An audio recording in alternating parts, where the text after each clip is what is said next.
Jingle Spells, Hedgewitch for Hire, Book 5, by Christine Pope. Chapter 1. Invasion of the Baby Snatchers. The front door to my shop was flung open, and Josie Woodrow, real estate agent extraordinaire and current head of the Globe Chamber of Commerce, strode inside, lifted her hands, and exclaimed, "Baby Jesus is missing!"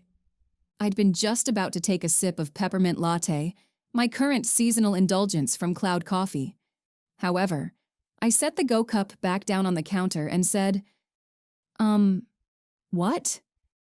"Baby Jesus," she replied, now looking irritated, her light blue eyes snapping. She approached me where I stood behind the store's counter, then stopped and crossed her arms. A Christmas tree pin made of multicolored rhinestones glittered on the lapel of her bright green jacket.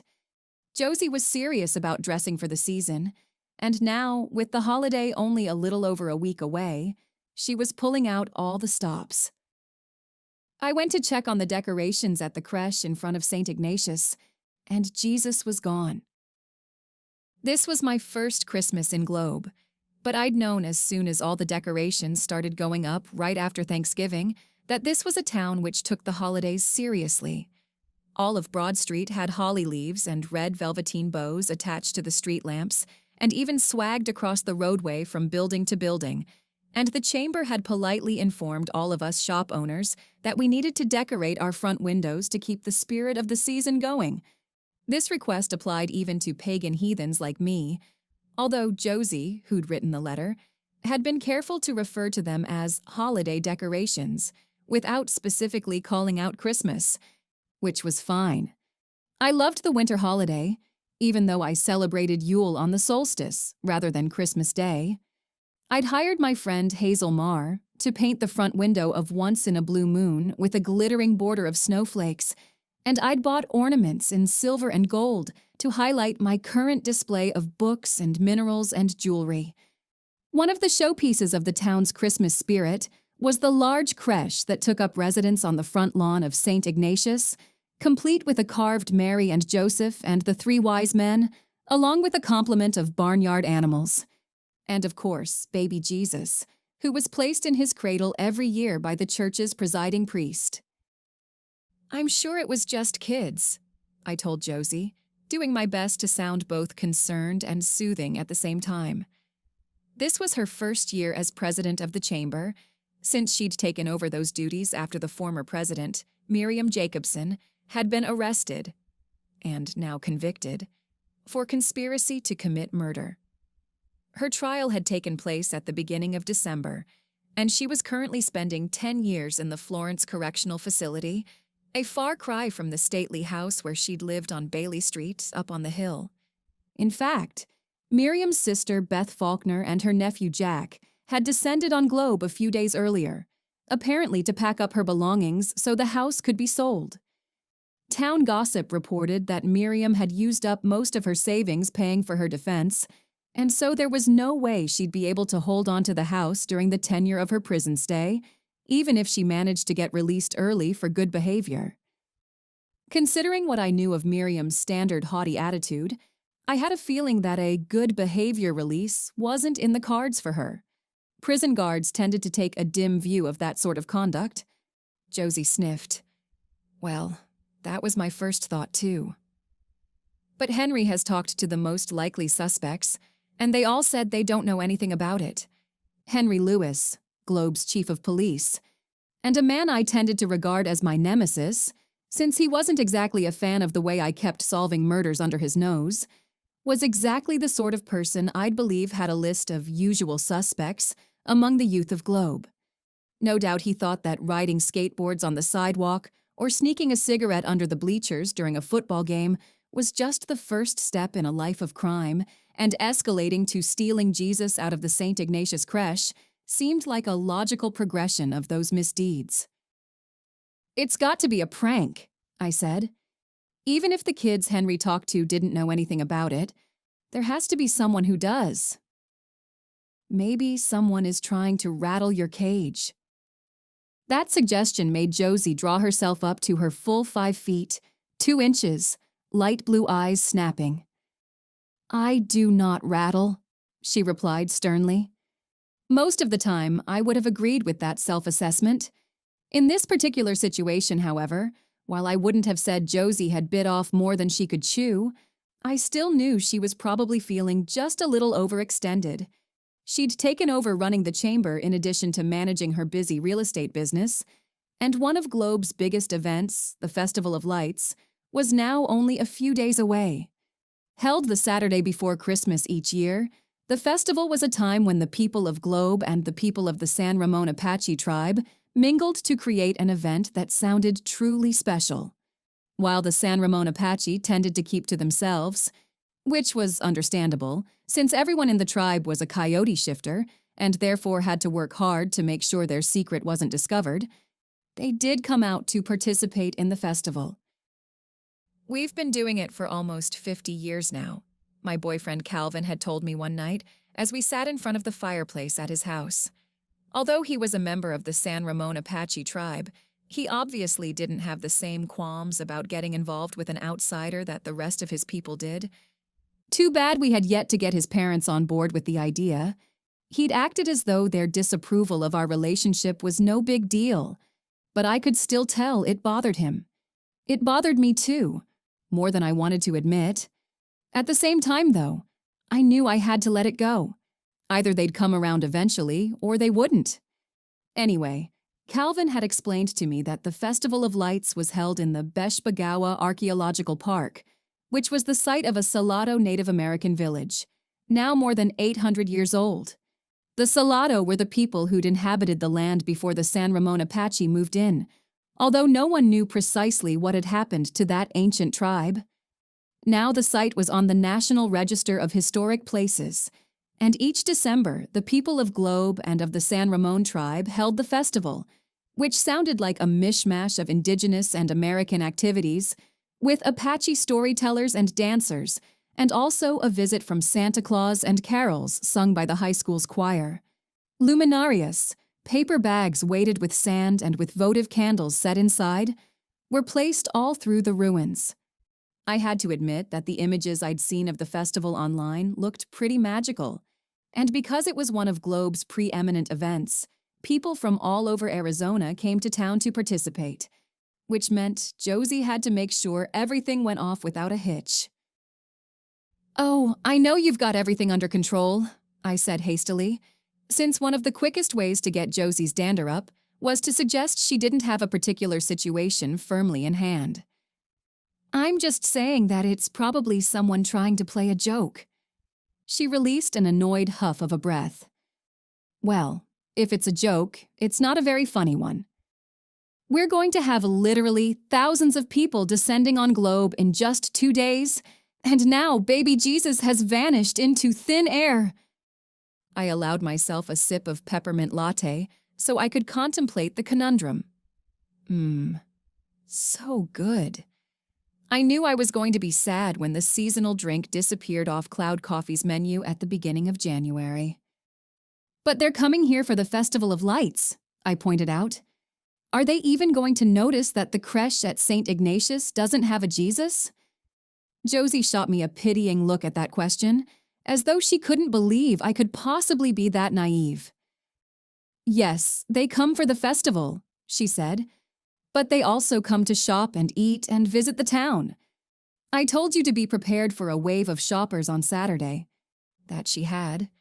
Still, I suppose I'd just assumed that, while the tourists might walk up and down Broad Street in search of food and shopping, they might not necessarily wander as far as St. Ignatius, which was located a few blocks off the main drag. "Maybe you could get a replacement Jesus," I suggested, and once again she sent me one of those looks that told me I still had a whole heck of a lot to learn about her hometown. "That crèche," she said grandly, "was hand-carved by Malcolm Carlyle 60 years ago. It's not the sort of thing where we can just order a replacement baby Jesus from Amazon." I didn't know who Malcolm Carlyle was. If he'd carved the nativity figures 60 years earlier, I figured there was a very good chance he'd departed this mortal coil long before I ever moved to Globe. But clearly, we were talking about something well-nigh irreplaceable here. No wonder Josie was so upset. Well, if anyone asks, you can just say that baby Jesus was put away for safekeeping until Christmas Eve, I suggested. I mean, this sort of thing does happen, so taking preventive measures shouldn't sound too strange. She was silent for a moment. It seemed clear enough to me that this very thing probably had occurred before, or the notion that baby Jesus had been stolen wouldn't have been the first idea to cross her mind. On the other hand, I could tell she didn't want to admit that anyone in her town, even a couple of rebellious teenagers, would do something that might negatively impact her as Globe's newly minted president of the Chamber of Commerce. "I think that would give a terrible impression," she said. "It would make all those tourists think that Globe is positively rife with crime." Well, considering we'd dealt with no less than 4 murders over the past 9 months, I had to admit that wouldn't exactly be an inaccurate perception of the little town. And okay, to be fair, one of those murders really hadn't been a murder at all, but only a terrible accident, the result of a love potion gone horribly wrong. Luckily, Kimberly Parker, the former school nurse who had harbored a secret crush on Danny Ortega, the high school's principal, had only gotten a negligent homicide conviction and probation for administering the fateful concoction. She'd even managed to keep her job at a local doctor's office, although she was seeing a therapist in Mesa every week, trying to work through her guilt over Danny's accidental death, and had told me she was considering leaving Globe and starting over someplace where no one knew her. This felt to me like it might be the best solution for her, even if everyone in the community seemed to view her more with pity than with anger. Except for Danny's immediate family, of course, which I suppose was to be expected. "I have a feeling most people would think it was a small-town prank and nothing more," I told Josie as I sent her a reassuring smile. Kind of charming, actually. Those words didn't appear to mollify her, however, because she only replied, "Everything was supposed to be perfect, and it was looking as though it would be. And now this had to happen." She paused there, and a certain glint appeared in her pale blue eyes. Uh-oh. I'd come to recognize that glint. "But I know it won't be a problem," she went on, fixing me with a determined stare. "Because you, Selena, will find baby Jesus for me."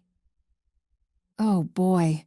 I tried not to grimace as I responded, "I don't have a lot of experience tracking down missing objects."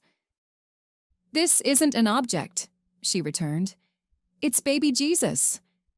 "But surely your crystal ball or your pendulum or one of your other gadgets will help you track him down for me." I tried not to wince at the word gadgets. All those magical items were pretty much the exact opposite of a gadget. They were mystical objects imbued with my own energy, items that assisted me in manifesting and reading the signs the universe had chosen to send me. It wasn't as though we were talking about a bunch of can openers here, and I could only imagine how my Grandma Ellen, who communicated with me through the crystal ball, would react if I got in touch with her to ask if she could pretty please help me find the missing baby Jesus from Globe's nativity display.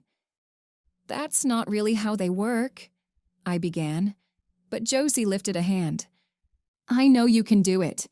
I have utmost faith in you, Selena. But now I need to meet with Louise."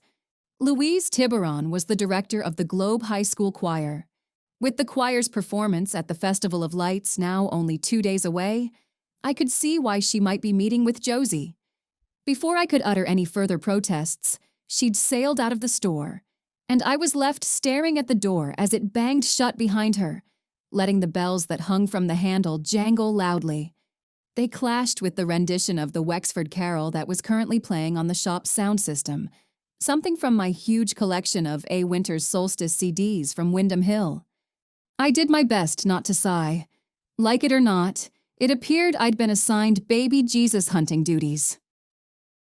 Because it was so close to Christmas, the shop had visitors filing in and out all afternoon. Although I generally enjoyed being busy, lots of shoppers meant a successful business, and they kept me from getting bored to boot. I couldn't help thinking about the conundrum of the Christmas crèche. If it wasn't kids pulling a prank, who would have taken the carved figure from its cradle? In and of itself, The little figure wouldn't have any intrinsic value. It was just an artfully rendered version of the Christ child.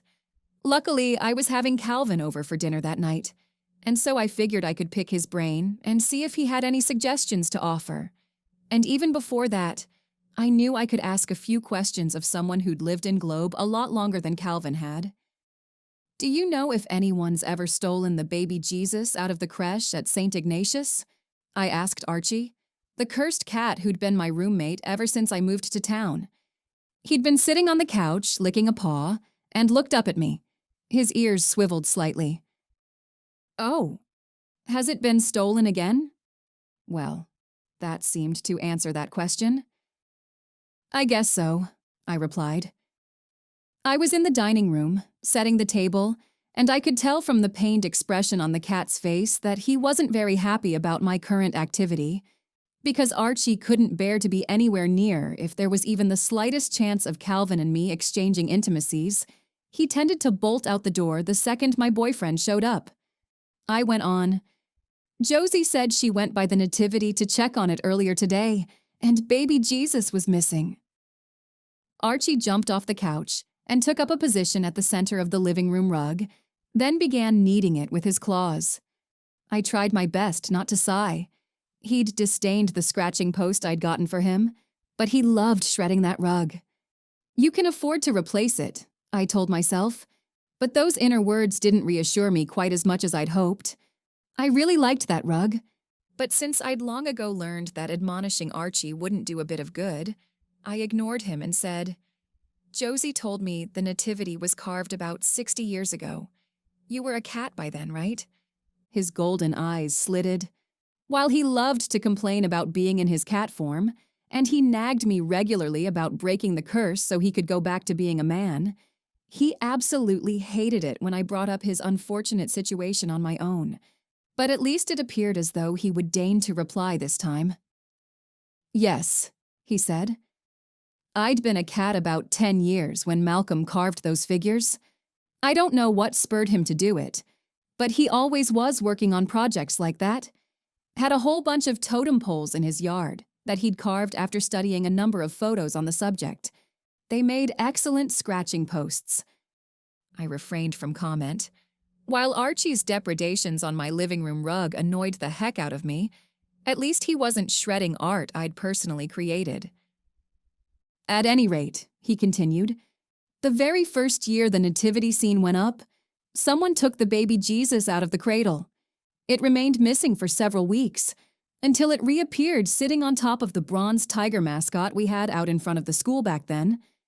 Why the tiger no longer presided over the entrance to Globe High School, I wasn't sure.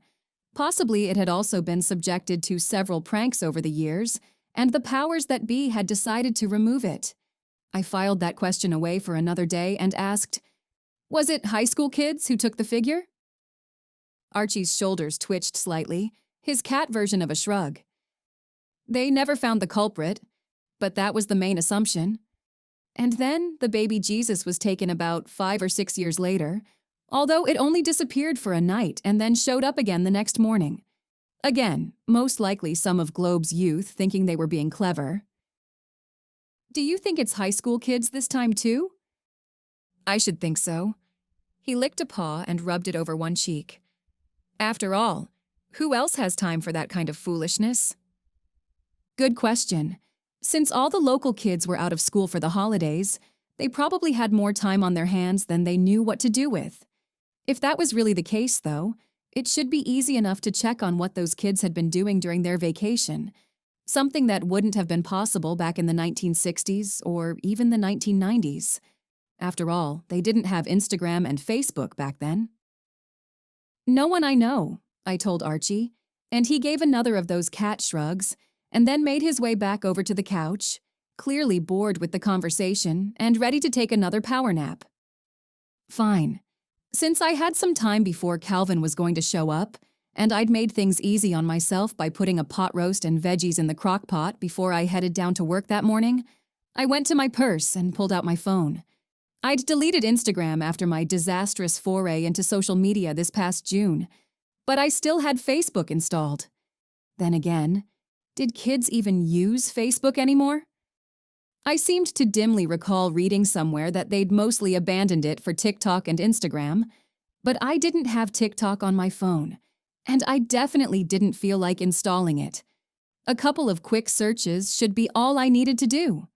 Well, except that anyone who stole baby Jesus probably isn't putting a description of the theft in a public post, I thought as I navigated to the Facebook app. Then again, that might have been giving the perpetrator the benefit of the doubt. It seemed like almost every day I was reading an account of someone who'd gotten caught for one crime or another because of something idiotic they'd posted on Facebook. Apparently, not everyone had figured out their privacy controls, but either the kids in Globe were on top of that situation, or they simply hadn't been involved in the theft, because I couldn't find a single post or photo that referenced the Christ heist, which was about what I had expected, but at least this way I could tell myself I'd tried the easy route before I moved on to something else. What that something else would be, I didn't know for sure. I certainly wasn't going to bother Grandma Ellen with this, but I also didn't want to make a spectacle of myself by walking around Globe, fluorite pendulum swinging, as I tried to track down the location of the purloined statue. I was saved from trying to puzzle out the conundrum by a knock at the door. On cue, Archie bolted from the sofa and headed out the window, which I'd left cracked against this eventuality. That particular solution to Archie's fear of physical intimacy didn't work quite as well in December as it had in September, but since there wasn't really anywhere in the apartment to install a cat door, I had to stick with it for now. To compensate, I'd cranked the heat and turned on the gas fireplace. "Hey," Calvin said after I opened the door and bent down to give me a quick kiss. "Hey," I replied, then moved out of the way so he could step inside. "Dinner's almost ready." "It smells amazing." I smiled up at him, even as I wanted to shake my head. "I've made pot roast for you before." "And it's been great every time." Was there another woman in the world as lucky as I was? I honestly didn't think so. Calvin was so perfect. I wondered sometimes whether I'd just hallucinated our relationship, that someone so wonderful couldn't possibly exist. But he was very real, thank the goddess. The only real fly in the ointment was the ongoing friction with his parents over our relationship. Yes, it seemed as though they'd settled into an uneasy detente. He'd been invited to the little get-together at his sister Anna's house after she came home from the hospital with her third child. But I also had the feeling it was only because Anna had put her foot down and let it be known that the rift between Calvin and Raymond and Delia Standingbear wasn't going to keep her brand new daughter from getting to meet her uncle for the first time. Unfortunately, as much as I would have liked to figure out a way to fix the situation, so far I hadn't been able to come up with a single solution that sounded at all workable. And with Calvin unwilling to even discuss the problem, I loved the man to death, but I also knew he wanted to avoid conflict at all costs.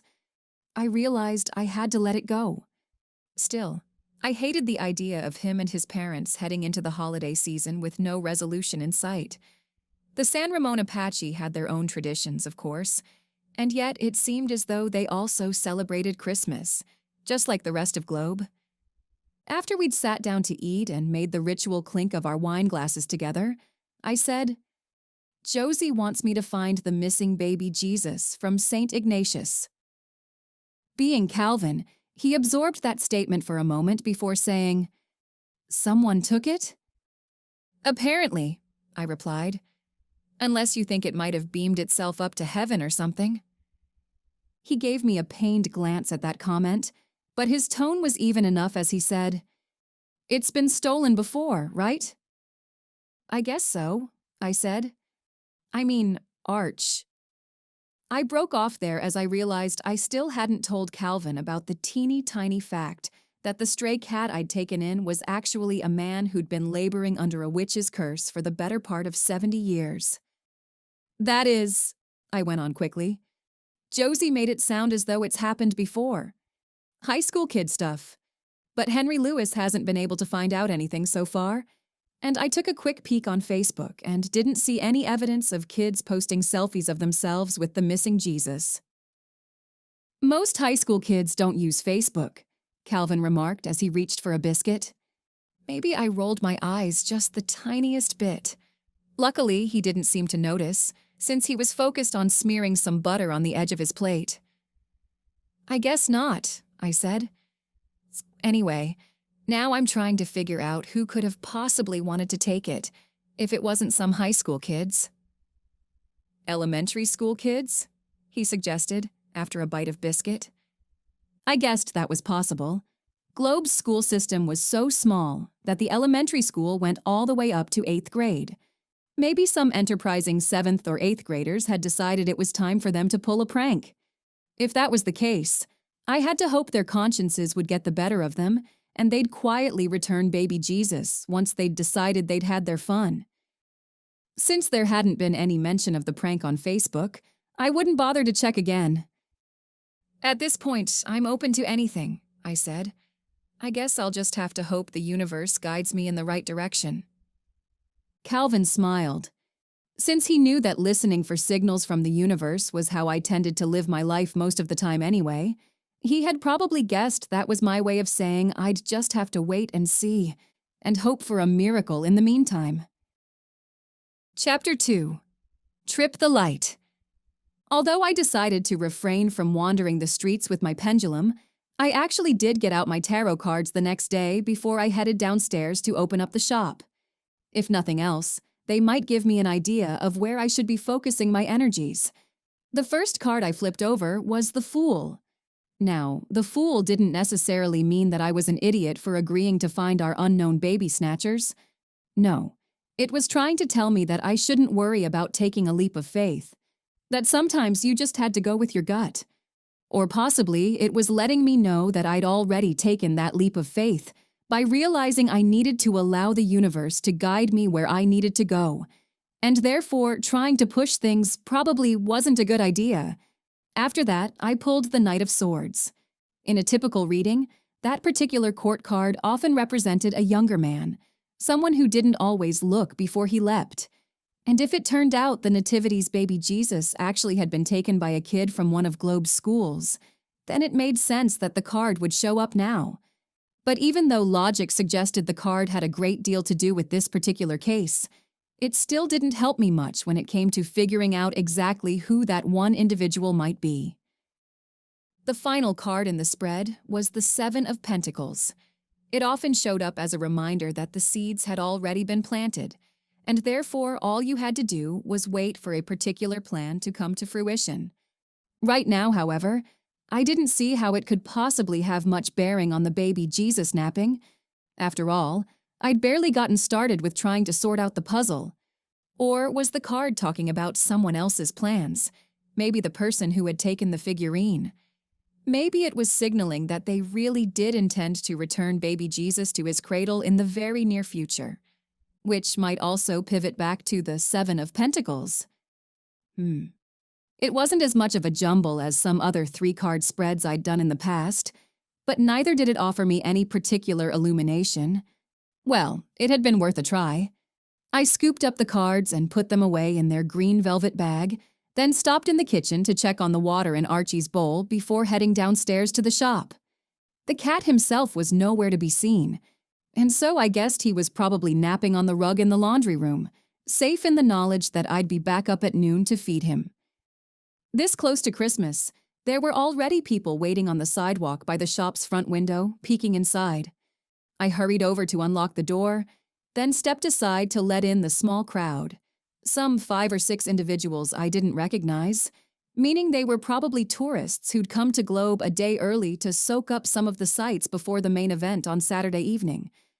I was glad to see them, not only because this December had already out-earned every single month so far and didn't show much sign of stopping, but also because if I had people I needed to help out, then I wouldn't be sitting behind the counter, twiddling my thumbs and driving myself crazy with trying to figure out who could possibly be behind the theft of baby Jesus.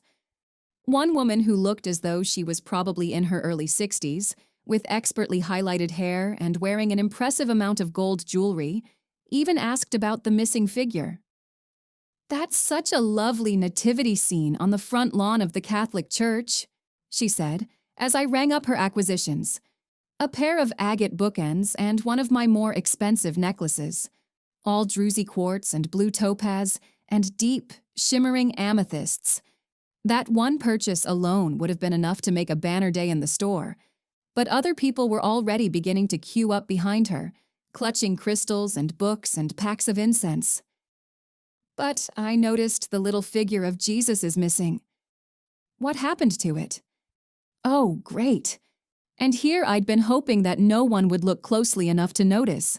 Since Josie had already forbidden me to tell people the figure was being safely locked up until Christmas Eve, that didn't give me a lot of options when it came to answering inquiries such as my customers. I said, thinking furiously. Then inspiration struck. I blessed my glib Gemini sun and went on. When the volunteers from the Chamber of Commerce were setting up the crèche earlier this month, they noticed that the carving had begun to crack in a few places. I guess that's not too unusual, considering how dry it is here and how the nativity scene sits out for weeks during December. Anyway, because those pieces were carved by a local artisan more than 60 years ago, we had to hunt around to find someone who could repair it. We found someone up in Flagstaff and it's being fixed, but we probably won't have it back in time for the Festival of Lights this weekend. The woman blinked at me. Probably she was a little startled to have gotten such a detailed explanation to her simple question.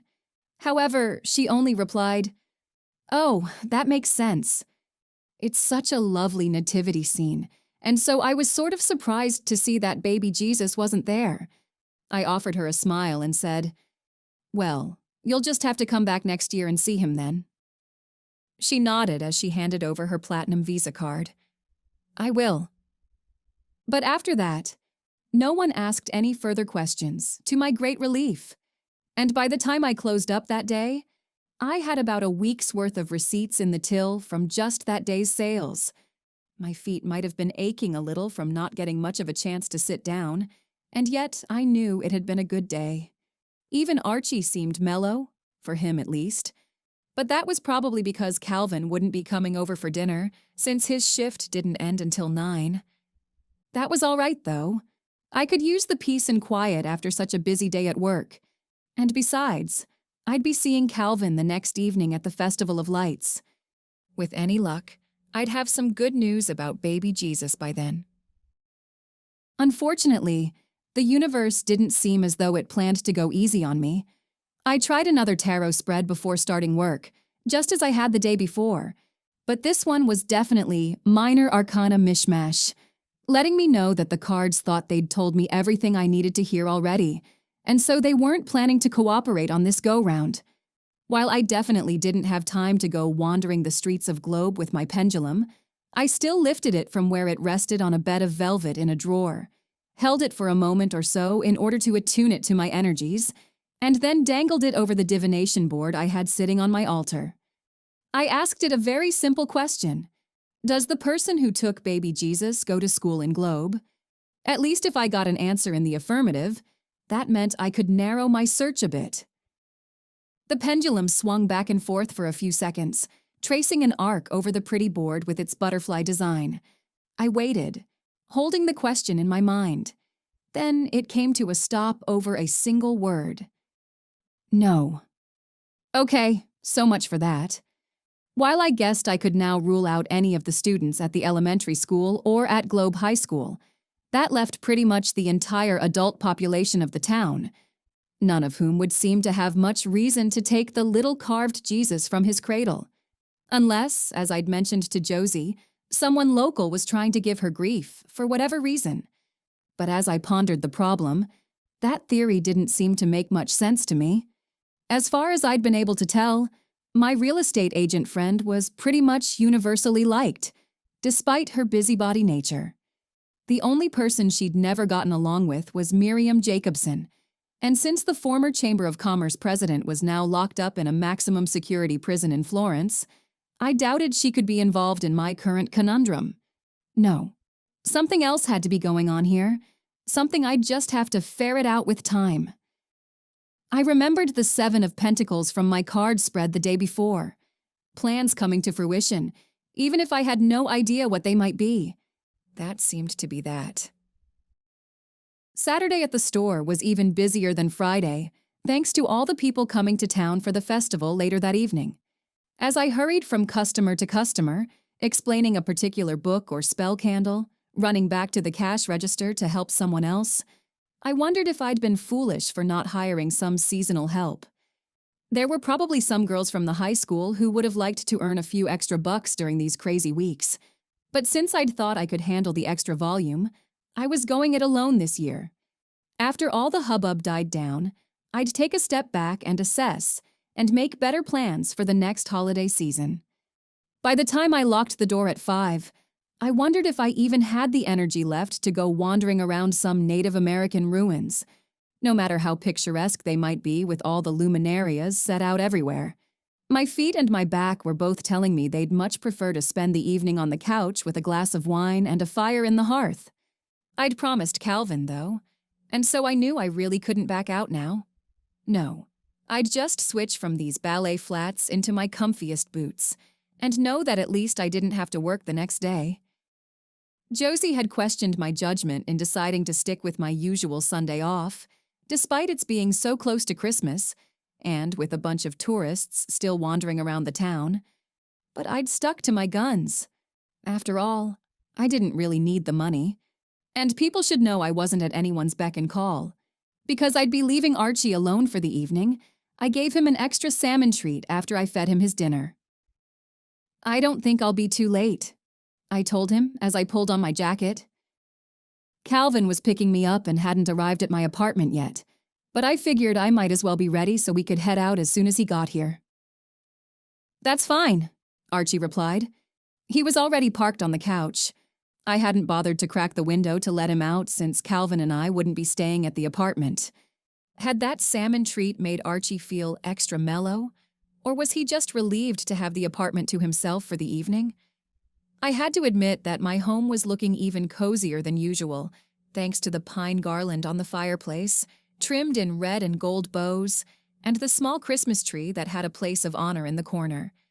And because Archie wasn't really a cat, but a man who'd probably been even fussier about his house in his former life than I was now, I knew I didn't have to worry about him knocking any of the ornaments off the tree or making a leap for the star that shone from the top.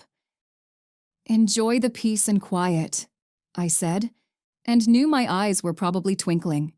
He didn't have time for a retort, however, because Calvin knocked at the door right then.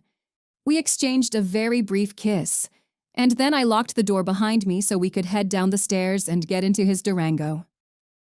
"Any luck on the baby Jesus front?" he asked as we pulled out of the parking lot. "Nothing," I said, and allowed myself a sigh. Josie must be getting kind of anxious. Oddly, I hadn't heard anything from her all day. I supposed she must have been busy as well, getting ready for the Festival of Lights. "I'm hoping she had other things to worry about," I told Calvin.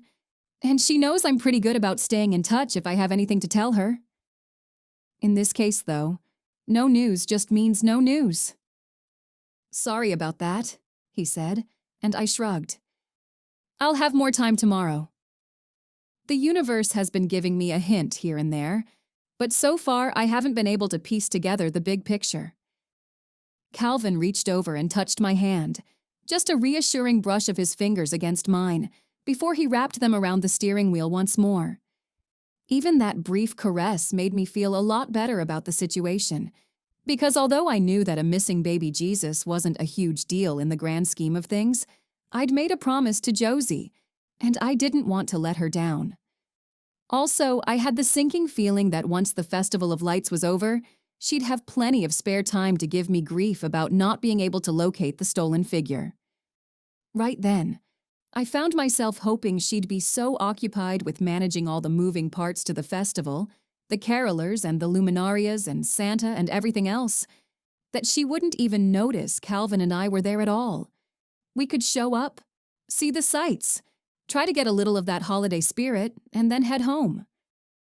Archie still wouldn't have anything to worry about, since Calvin had to work early the next morning, and so wasn't planning on staying over.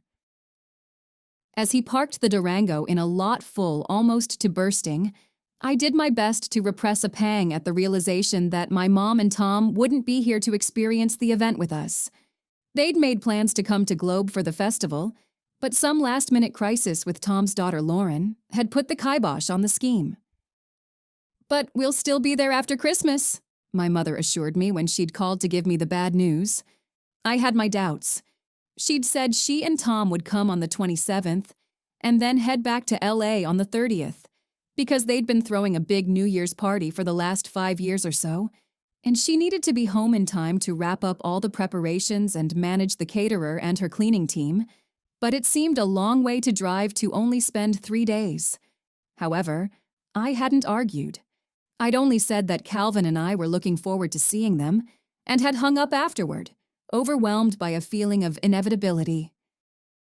After my mother had canceled, I'd asked my friend Hazel Marr if she and her boyfriend Chuck wanted to come along on our outing, but she'd demurred, saying that she'd been to the festival plenty of times before, and that she and Chuck were headed into Gilbert Saturday night to have dinner and go to the movies. Anyway, that was why Calvin and I were flying solo for this particular outing. I'd never been to the Beshbagawa ruins before, although I'd seen photos online. Still, those images definitely hadn't been enough to prepare me for the striking stone structures that rose from the scrubby desert floor, their square shapes outlined by ranks of luminarias, all glowing from within and shedding a warm light on their surroundings. There were also solar-powered path lights and a couple of large industrial-looking fixtures mounted on trailers that had obviously been brought in to guard against stubbed toes and other mishaps.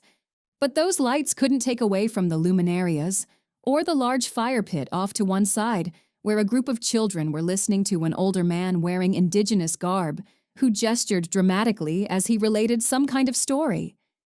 Calvin must have noticed the way my glance strayed in that direction, because he said, "That's Tom Redhorse. He's been doing this for years." "I suppose I didn't realize your people would be so involved with the festival," I replied. We were holding hands because the going was a little rough, even with all the extra lighting, and his grip tightened a bit as we began to move upward toward the ruins themselves. "I mean, I'd read there would be some people from the San Ramon tribe here, but..." The words trailed off, since I didn't know for sure how in-depth we should get on the subject while in such a public place. Crowds of people milled around, looking at the sights, or waiting to have their kids' picture taken with Santa, who occupied a large chair off to one side, or just hanging out and talking while they sipped hot cider and ate cookies from one of several tables where refreshments had been laid out. "We've been doing this for a while," he said, his voice also pitched low so only I could hear it. "We do our best to walk a fine line where we keep to ourselves most of the time, but don't want to completely alienate the people here in Globe.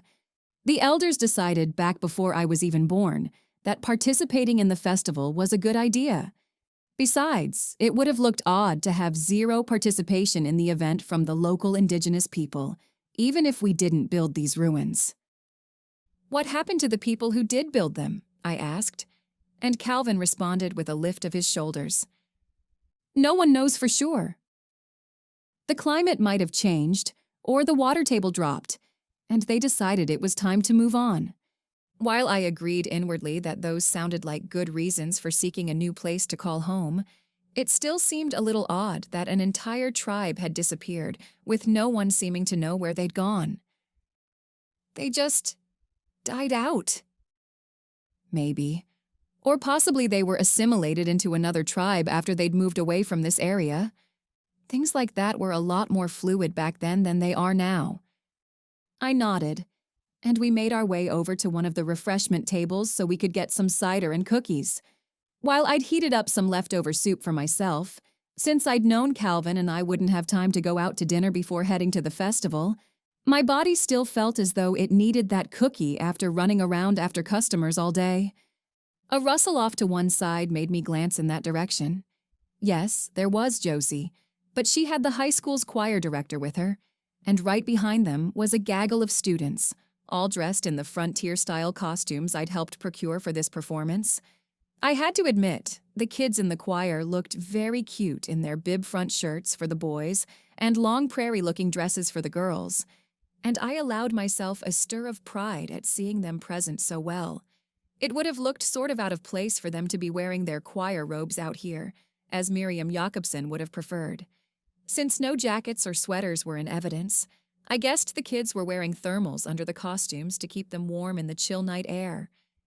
Anyway, Miriam was out of our hair for the immediate future, and so neither Josie nor I needed to worry about her interference. As she glanced in our direction, Josie sent Calvin and me a distracted smile, but I could tell right away that I didn't need to worry about her getting on my case about baby Jesus this evening. As more people began to assemble, obviously noticing that the choir was about to sing, she gave a little speech welcoming everyone to the festival and inviting them to have more refreshments.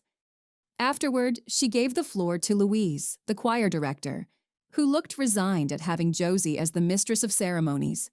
Still, she summoned a smile and welcomed everyone again, and then said the choir would be performing a medley of Christmas songs. The group wasn't very big. I counted 10 students altogether, but their voices were sweet, and it was obvious that Louise had trained them well. As they segued from "Hark, the Herald Angels Sing" into "O Holy Night," Calvin leaned over and murmured in my ear, "This might be a good time to wander around when most people are listening to the choir." That sounded like a great idea to me. Although I was happy to hear the choir doing so well, I didn't need to listen to the whole concert, and it would probably be better to take a look around the ruins without having to trip over tourists every 5th step. Calvin and I slipped quietly away. The place wasn't entirely deserted, of course, but we definitely had more freedom to wander as we wished. Part of the ruins had been set up as a small marketplace, with local vendors, including some silversmiths from the San Ramon tribe, selling their wares. In fact, the fun pavilions showcasing the sellers' various wares reminded me of the couple of times I'd gone to the Renaissance Fair back in Southern California, only much smaller in scope and without the costumes. And then my stomach sank, because I recognized the couple who'd been talking to one of the vendors, only to turn and start walking in our direction. "You didn't tell me your parents were coming tonight," I said in a whisper to Calvin that, to my credit, only sounded partly accusing. His expression didn't exactly change, but I could tell from the way his shoulders stiffened slightly that this was an unwelcome surprise for him, too. "They didn't say anything to me," he replied, also in an undertone. "Then again, we're not talking all that much these days." Even though I knew I'd done nothing to merit feeling that way, a spasm of guilt went through me nonetheless. It was pretty clear to me that Calvin and his family had always been close, and yet I'd created a barrier between them. "No," I reminded myself, "you didn't do any of that. It's not your fault his parents have decided to be so close-minded about your relationship." That inner admonition sounded very sensible. Still, my racing thoughts had to come skidding to a halt right then, because by that point, Raymond and Delia were right in front of us. Calvin's fingers tightened on mine, but I noticed how he didn't let go. "Hello, Calvin, Selena," Delia said, as if encountering us here was no big deal. "Hi, Mom," Calvin replied, while I murmured a hello as well. It might have been cowardly of me, but in that particular moment, I was more than happy to let him take the lead in the conversation. He went on, "I didn't know you were coming to the festival."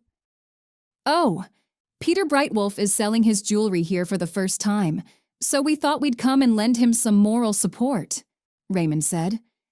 His gaze flickered toward me for just a moment, resting for a second or two on the way Calvin's and my hands were intertwined, but then he returned his attention to his son. "I also didn't know that you were interested in attending. It's not something you've done in years past." "Not for a while, at least," Calvin returned, his tone still measured, but not terribly friendly either. "I wanted to come," I piped up, figuring I'd left him twisting in the wind for long enough. The festival sounded so beautiful, and since it's my first holiday season in Globe, I really wanted to participate in it as much as I could. Was that the faintest hint of a smile around Delia's mouth? In most cases, I would have said a mouth like hers, wide and not too full-lipped, with just the faintest lines at the corners. Would have looked friendly, just like Calvin's. That first time I'd met her, however, she'd been anything but cordial.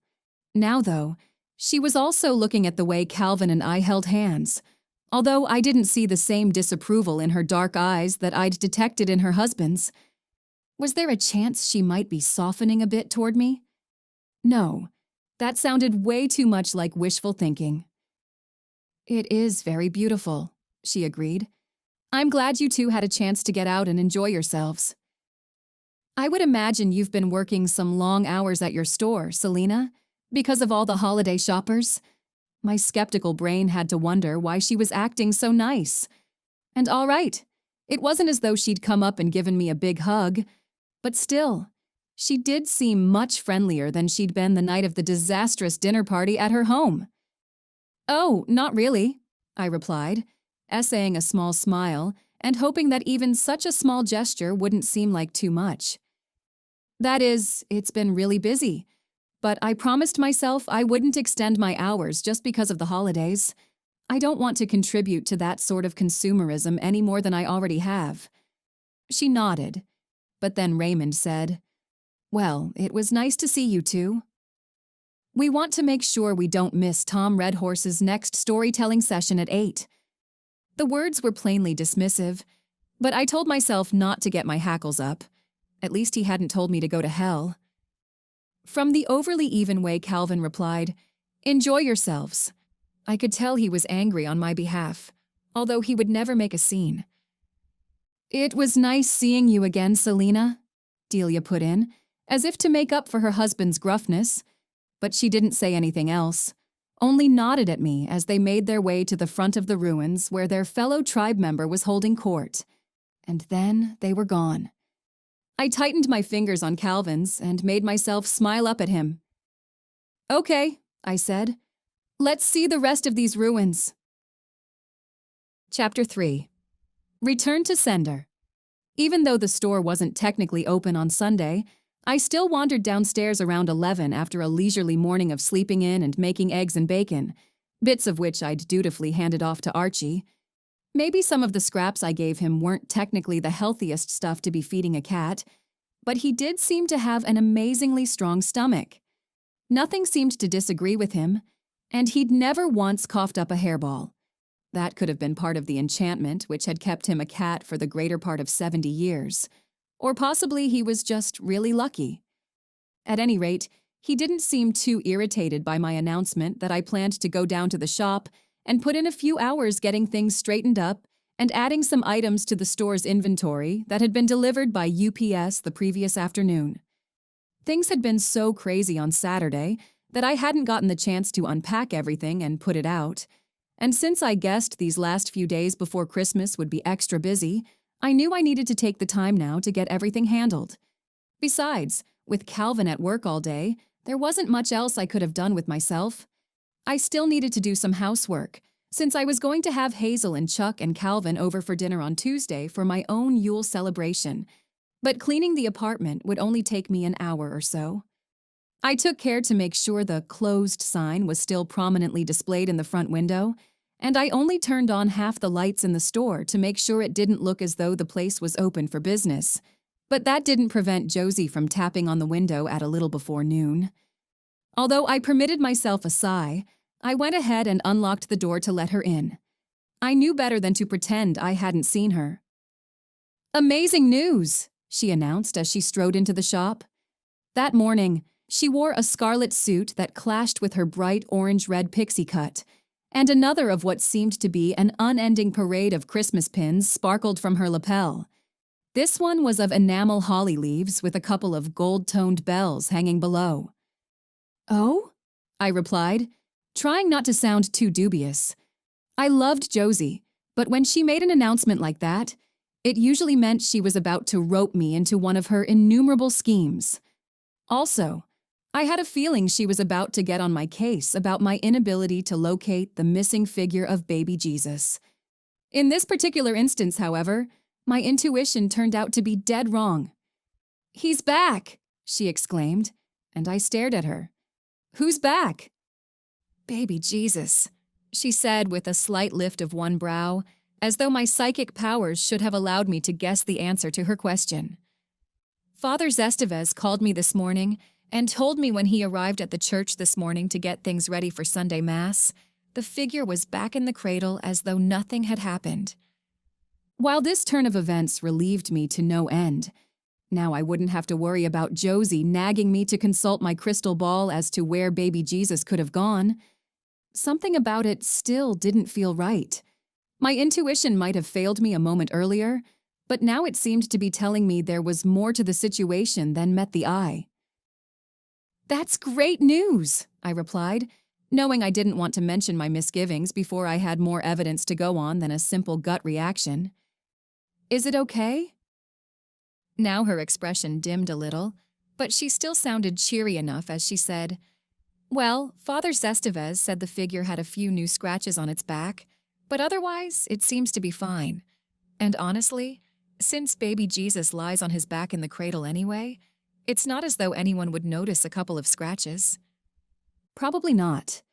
Something inside spurred me to ask, "Do you mind if I go take a look at the figure after I'm done with inventory here?"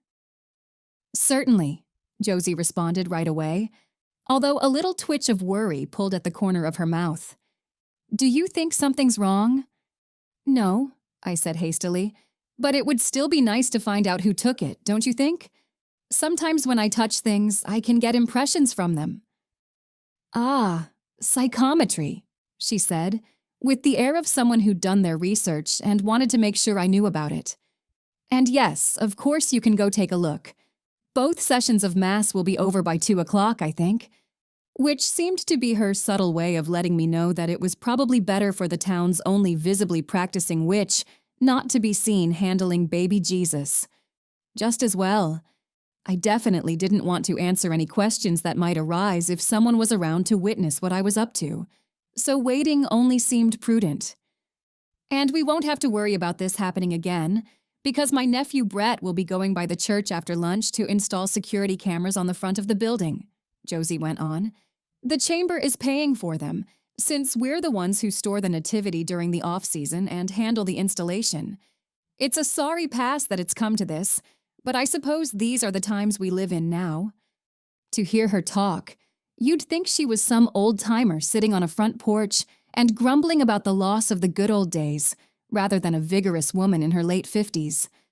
But I thought I understood. Globe wasn't the sort of place that tended to be a hotbed of crime. Well, not until I'd showed up, at any rate, even though none of those murders could possibly be viewed as my fault.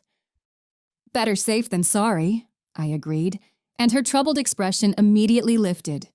"Exactly so. Anyway, I'm meeting Mavis for lunch, so I won't keep you.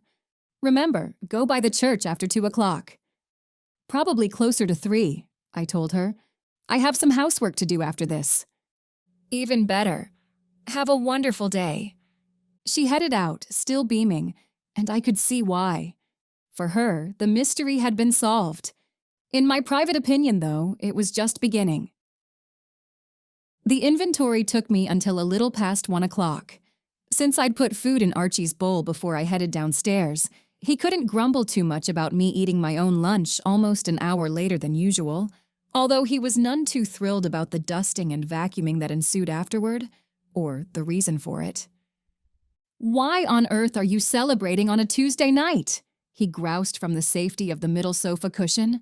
His voice was pitched louder than usual, so it could carry over the sound of the vacuum cleaner. And yes, it was a fancy red Miele unit that had a much lower decibel level than the old Shark I'd left behind in Los Angeles. But still. "Because that's when Yule falls this year," I said, refusing to get annoyed by his complaining.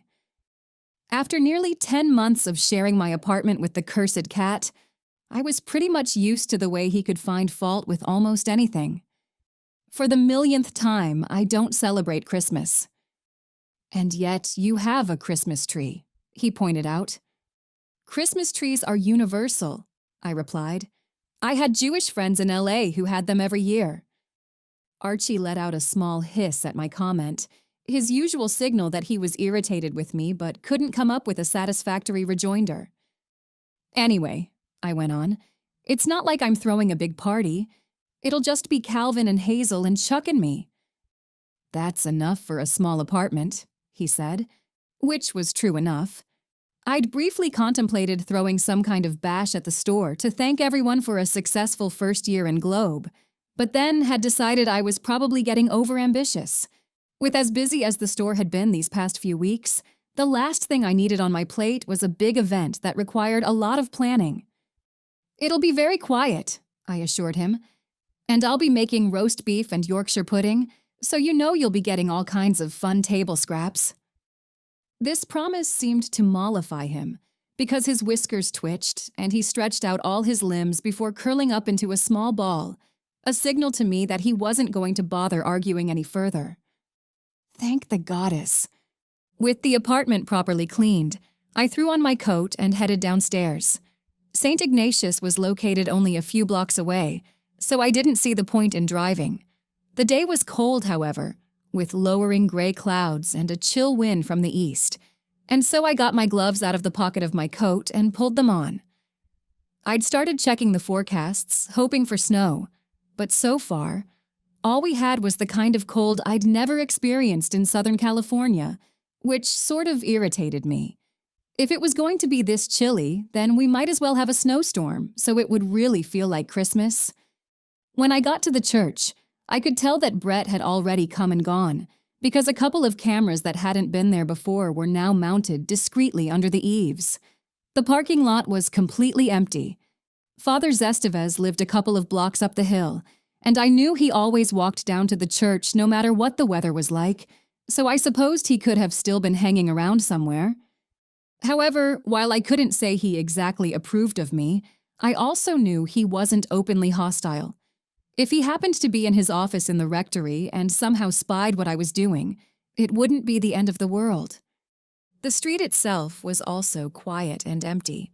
St. Ignatius sat on a corner lot that straddled the end of Globe's commercial district, such as it was, and a modest residential neighborhood, and it looked to me as though everyone in the area had something else to occupy themselves on this gloomy Sunday afternoon.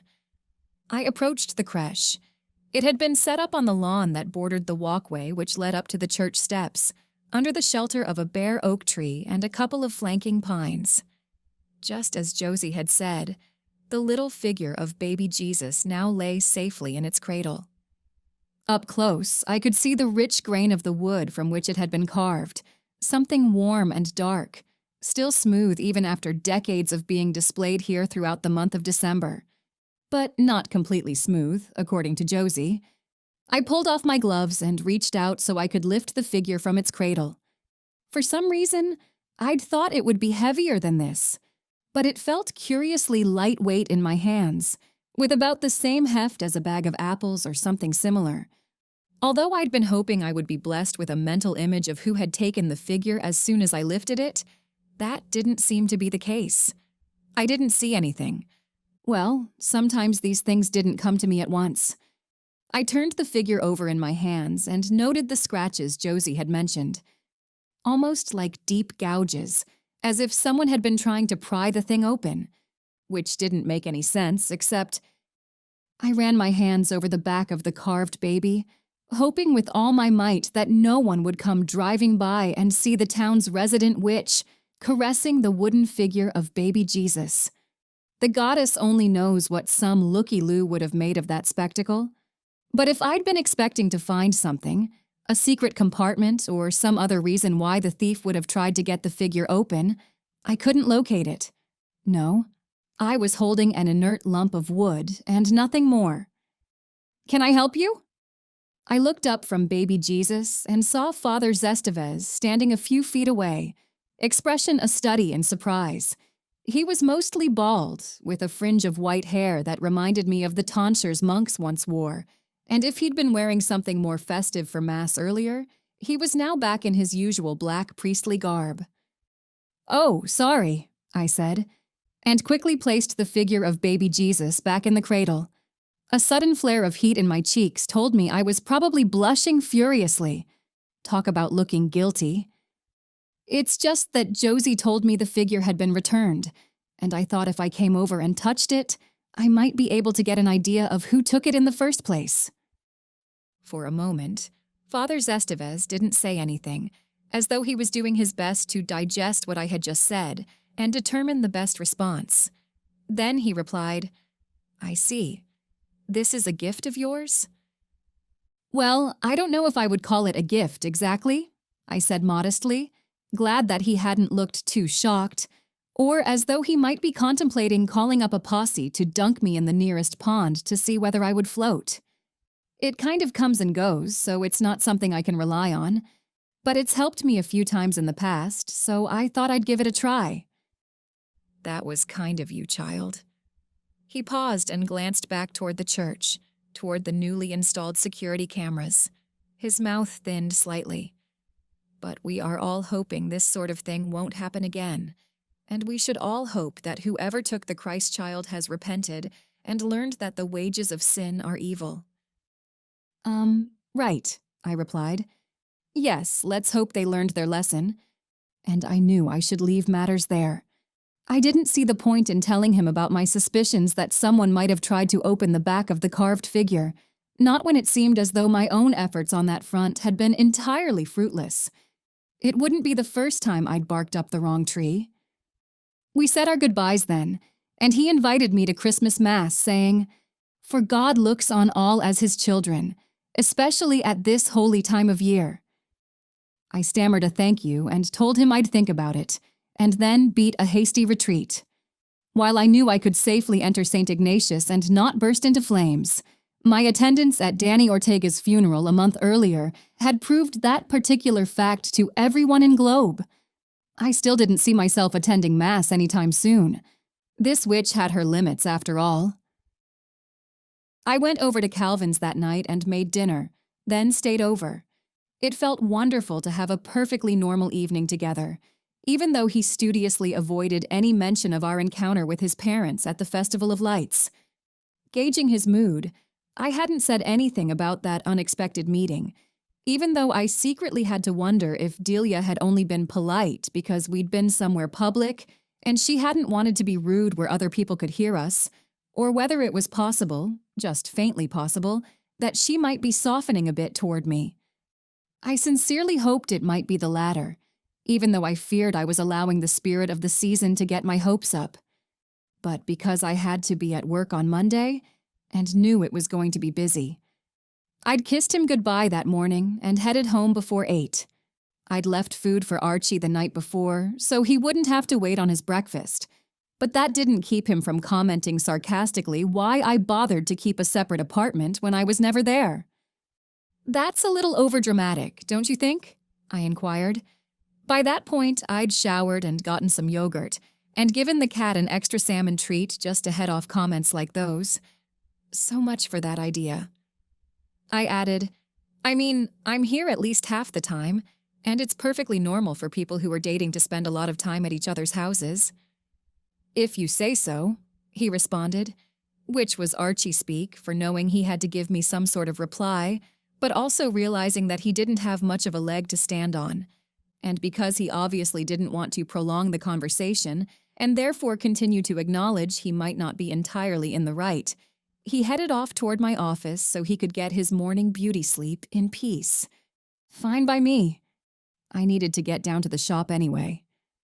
I locked up the apartment, probably an unnecessary precaution, but old habits died hard, and made my way downstairs. Since I only had a few minutes before it was time to open the store, I got right to work, loading cash into the register, taking a quick tour around the place to make sure everything was in order. Doing so didn't require much effort, since I'd tidied as I'd performed inventory on Sunday, and once in a blue moon was already in tip-top shape. Unlike over the weekend, no one was waiting outside when I unlocked the door. Had I been a bit too optimistic in my expectations about the holiday crowds this week? Well, even if I had, Friday and Saturday had been such banner sales days that I really couldn't complain too much. And it was still early. I tended to get the majority of my foot traffic in the afternoon, once people had gotten lunch out of the way and had decided they might as well wander a bit. I was just turning back toward the cash register when the bells on the front door jangled. The "Can I help you?" died on my lips when I saw who my first shopper of the day was. Delia Standingbear. For a second, I just stared at her. What in the world was she doing here? Before I could say anything, she spoke. "Hello, Selena. I thought we could talk for a bit." Sure, I managed. Then, because I didn't want to sound like a complete idiot, I added, "It's so nice to see you. Is there something in particular I can help you with?" There. That sounded nice and professional, and not at all like I was completely gobsmacked by her mere presence in the shop. She smiled, a genuine-looking smile with just a touch of rueful amusement in it. "Oh, I'm not here to shop," she replied, "although it does look as though your store has a great many lovely things in it. No, I wanted to apologize." About all I could do was blink at her. Was I hearing things? Had Delia Standingbear just offered to apologize to me? "You don't need to do that," I began, but she shook her head. "Oh, yes, I do." She paused there, as if gathering herself. That morning, she was looking very chic in a black wool coat with slim jeans and a simple black sweater underneath, her only adornment a pair of turquoise earrings and a matching chunky cuff on one arm. I know it's no real surprise to you that we were less than happy to hear Calvin was dating an outsider. I did my best not to wince at the word. It might have sounded harsh, but it was only the truth. To the San Ramon tribe, I truly was an outsider. "No, it's not a surprise," I replied. "Calvin warned me from the beginning." "But you didn't let those warnings bother you." "No," I said. "I care too much for Calvin to let something like that stop me." She gave a very small nod. "Yes, that was something I didn't want to acknowledge at first. Raymond and I were harsh because we didn't think you were what was best for our son, even though you told us that the unusual nature of our tribe was of no concern to you, since you also have a great deal of experience with phenomena that are out of the ordinary." I didn't tell her it was okay, because it definitely wasn't. At the same time, I needed to know what had caused this change of heart. "And yet you're here now?" I said. Delia's expression was very solemn. "Yes, I am," she replied. "When I saw you with Calvin on Saturday night." She broke off there as she paused, clearly trying to find the correct words to say. A breath, and she went on. "That is, when I saw you walking alongside one another, holding hands, you both looked so happy, so natural. And that was when I realized the most important thing was my son's happiness, not the traditions our people have followed for generations. He cares for you so much that he was willing to break with that tradition, to jeopardize his relationship with us. And I have to acknowledge the power of those feelings. So I came here today to tell you that you have my blessing." Relief flowed through me. And yet I also realized that she'd been only speaking of herself during the conversation. "And what about your husband?" I asked. Her mouth drooped slightly, but she met my gaze square on and said, "He hasn't come to this point yet, but he will, because I'll make sure he does. I have heard good things about you, Selena, and even if you aren't one of our people, I still believe now that you are the best thing for my son. And so you do not have to worry about any more resistance from me." A tension I hadn't even realized I was holding in my shoulders seemed to ease. Maybe not all the way. After all, Raymond didn't seem to be on board yet, but I had to hope he'd come around in time. At least now I had Delia on my side. "Thank you," I said quietly. "That means a lot, because I really do love Calvin. I've never felt this way about anyone else." In response, she came close and gave me a brief, fierce hug. No words, but she touched my hand as she let go and offered me a quick smile. After that, she let herself out. When the door shut behind her, the bells hanging from it sang a happy little song. This sure felt like a Christmas miracle to me. Chapter 4. You'll never know. The rest of the day breezed by, with the shoppers I'd been expecting showing up in droves after that surprising meeting with Delia Standingbear. I got a quick text from Calvin in the afternoon, during one of the few times I actually had a spare moment to stop and catch my breath. My mother said she talked to you. Are you both okay now? Very okay, I sent back. Don't know about your dad, but baby steps, right? Right, he replied. Wish I could see you tonight. Because, as luck would have it, that Monday he wouldn't be off until 9. Same here, I told him. But I'll see you tomorrow, and then you're off, right? Unless something unexpected happens.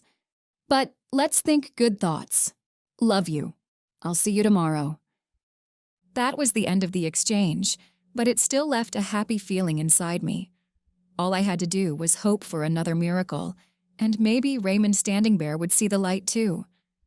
However, at least now Calvin's parents weren't presenting a united front against me, and after he finished his shift tonight, he'd be off work until the following Monday, which meant he'd be able to stay the night after the Yule party, and we'd be able to have dinner together every evening from then through Christmas itself. I sort of wished I didn't have to go into the shop all those days, but shutting down that close to the holiday would have been retail suicide. To compromise, I'd put a sign in the window signaling that the store would close at 3 o'clock on Christmas Eve, so at least I wouldn't have to be at work until the bitter end. In the meantime, though, I had to finish my own holiday shopping and get a few last odds and ends for my Yule dinner. Even though the mainstream holiday was still days away, the local Walmart was packed, and some of the shelves had started to look a little bare. Luckily, none of the items I needed were out of stock, and soon enough I was home and putting everything away. It was also sheer luck that Archie was nowhere around when I arrived. I'd thought I should get him some sort of Yule present, although I'd been hard-pressed to think what would be suitable. He absolutely refused to wear a collar, and he showed zero interest in any kind of cat toys. I'd found that out the hard way when I'd innocently brought home a squeaker toy, and he'd looked at me as though I'd just put a Playboy magazine in front of him. "Why in the world would you think I'd want one of those?" he'd asked, his tone dripping scorn. "Well, most cats," I'd begun, but he hadn't allowed me to get any further than that. "I," he'd said in the most imperious voice possible, "am not most cats." And he'd stalked indignantly from the room, which left me just a wee bit at a loss. However, when I was at Walmart, I saw some small planters of catnip in the floral section and thought it might be fun to buy one for Archie. Maybe it wouldn't have any effect on him at all. Or maybe it would give him a nice high to ride on so he wouldn't be so cranky about Calvin staying the night. Wishful thinking, most likely, but the catnip had gone into my cart anyway. I figured I'd give it to Archie right before my guests arrived, so he'd have something to occupy him and, I hoped, take his mind off the invasion of his home by Hazel and Chuck and Calvin. That Tuesday evening after I got the roast in the oven, I set the little container of catnip on the red velvet skirt below the Christmas tree and went into the dining room to start setting the table. A few minutes later, Archie walked into the living room, went over to the tree, and sniffed at the container of catnip. "What's this?" he asked. "Your Yule present," I replied, hoping I hadn't made a horrible miscalculation. "I didn't know what to get you, but I thought the catnip might be fun." He stared at me for a second or two, then said politely, "Thank you." Well, so much for that. I supposed I should have been glad that he hadn't made some sort of derogatory comment about his gift, and at least was trying to be polite, but then... Archie turned back toward the catnip, sniffed at it again, then bent his head and rubbed against the sharp little green leaves. An expression of what could only be called ecstasy passed across his feline features, and then he rubbed and rubbed and rubbed some more. Afterward, he fell on the living room rug and rolled around, feet in the air, contorting himself in ways I knew a fully sober cursed cat would never have done. Oops. Now I felt like a drug dealer. After rolling around some more, he flopped over on his side and appeared to pass out. In fact, he was so still that I paused in my table prep and went over where he lay so I could lean close and make sure he was still breathing. Okay, definitely breathing. His eyes were shut, though, and it didn't look as though he intended to come back to reality anytime soon. Maybe that was a good thing. With any luck, he'd sleep right through dinner and any activities that might follow. I went back to the dining room and finished setting the table, then headed into the kitchen and began working on the Yorkshire pudding and the vegetables. Because I knew I could never compete with the pastries from Cloud Coffee, I'd gone ahead and bought one of their seasonal cranberry apple pies for dessert, so that part of the meal was handled. A quick trip into the bedroom to change into a green wrap sweater and swirly black velvet skirt, and I figured I was ready for my guests. Not a moment too soon either, since someone knocked at the door right after I finished tying off the sweater. The knock was Calvin, of course. I opened the door and let him in, and he bent to kiss me on the cheek before handing me a bottle of wine. Surprisingly, it wasn't something local, but a Bordeaux from some fancy-sounding French vineyard, whose name I doubted I could pronounce. You said roast beef and Yorkshire pudding, so I thought I'd go for something a little more traditional, he explained as I scrutinized the label. It looks great, I said. Why don't you go ahead and open it up and get it airing? Will do. He went into the dining room with the bottle and then paused, his gaze tracking toward the living room. Is your cat okay? I sincerely hoped so. Oh, sure, I said airily. After all, I'd determined Archie was breathing. He'd just managed to get himself thoroughly zonked, but otherwise he seemed fine. He's just in a catnip coma right now. Calvin still looked somewhat dubious, but then he gave a lift of his shoulders and returned his attention to the wine bottle. Just as he was setting it down on the table, another knock came at the door. Can you get that? I asked. I need to get started on the gravy. Sure. He went to the door and let in Hazel and Chuck, who'd also brought a bottle of wine with them. I called a greeting from the kitchen, but let Calvin handle host duties, telling everyone that dinner would be ready soon and thanking them for the wine. Since I'd already set out a pitcher of water and glasses when I was setting the table, he went ahead and got our guests something to drink. By the time that business was handled, I'd finished all my preparations in the kitchen and had started moving everything into their various bowls and platters. Calvin showed up right on time to move the feast to the dining room table, and within 5 minutes, we were all seated and ready to make a toast. You can do the honors, I told Calvin, and he grinned. Well, I didn't have anything fancy planned, but I think we can all drink to good food and good company. That sounded like a very good toast to me. All 4 of us raised our wine glasses and performed the ritual of clinking our glasses against everyone else's. And with custom satisfied, I allowed myself a sip of the Bordeaux. It was excellent, deep and velvety without being earthy, and something that would probably pair wonderfully with the roast beef. That man of mine had a multitude of hidden talents. The next few minutes were spent passing bowls and platters around, making sure everyone had their favorite items in their preferred portions.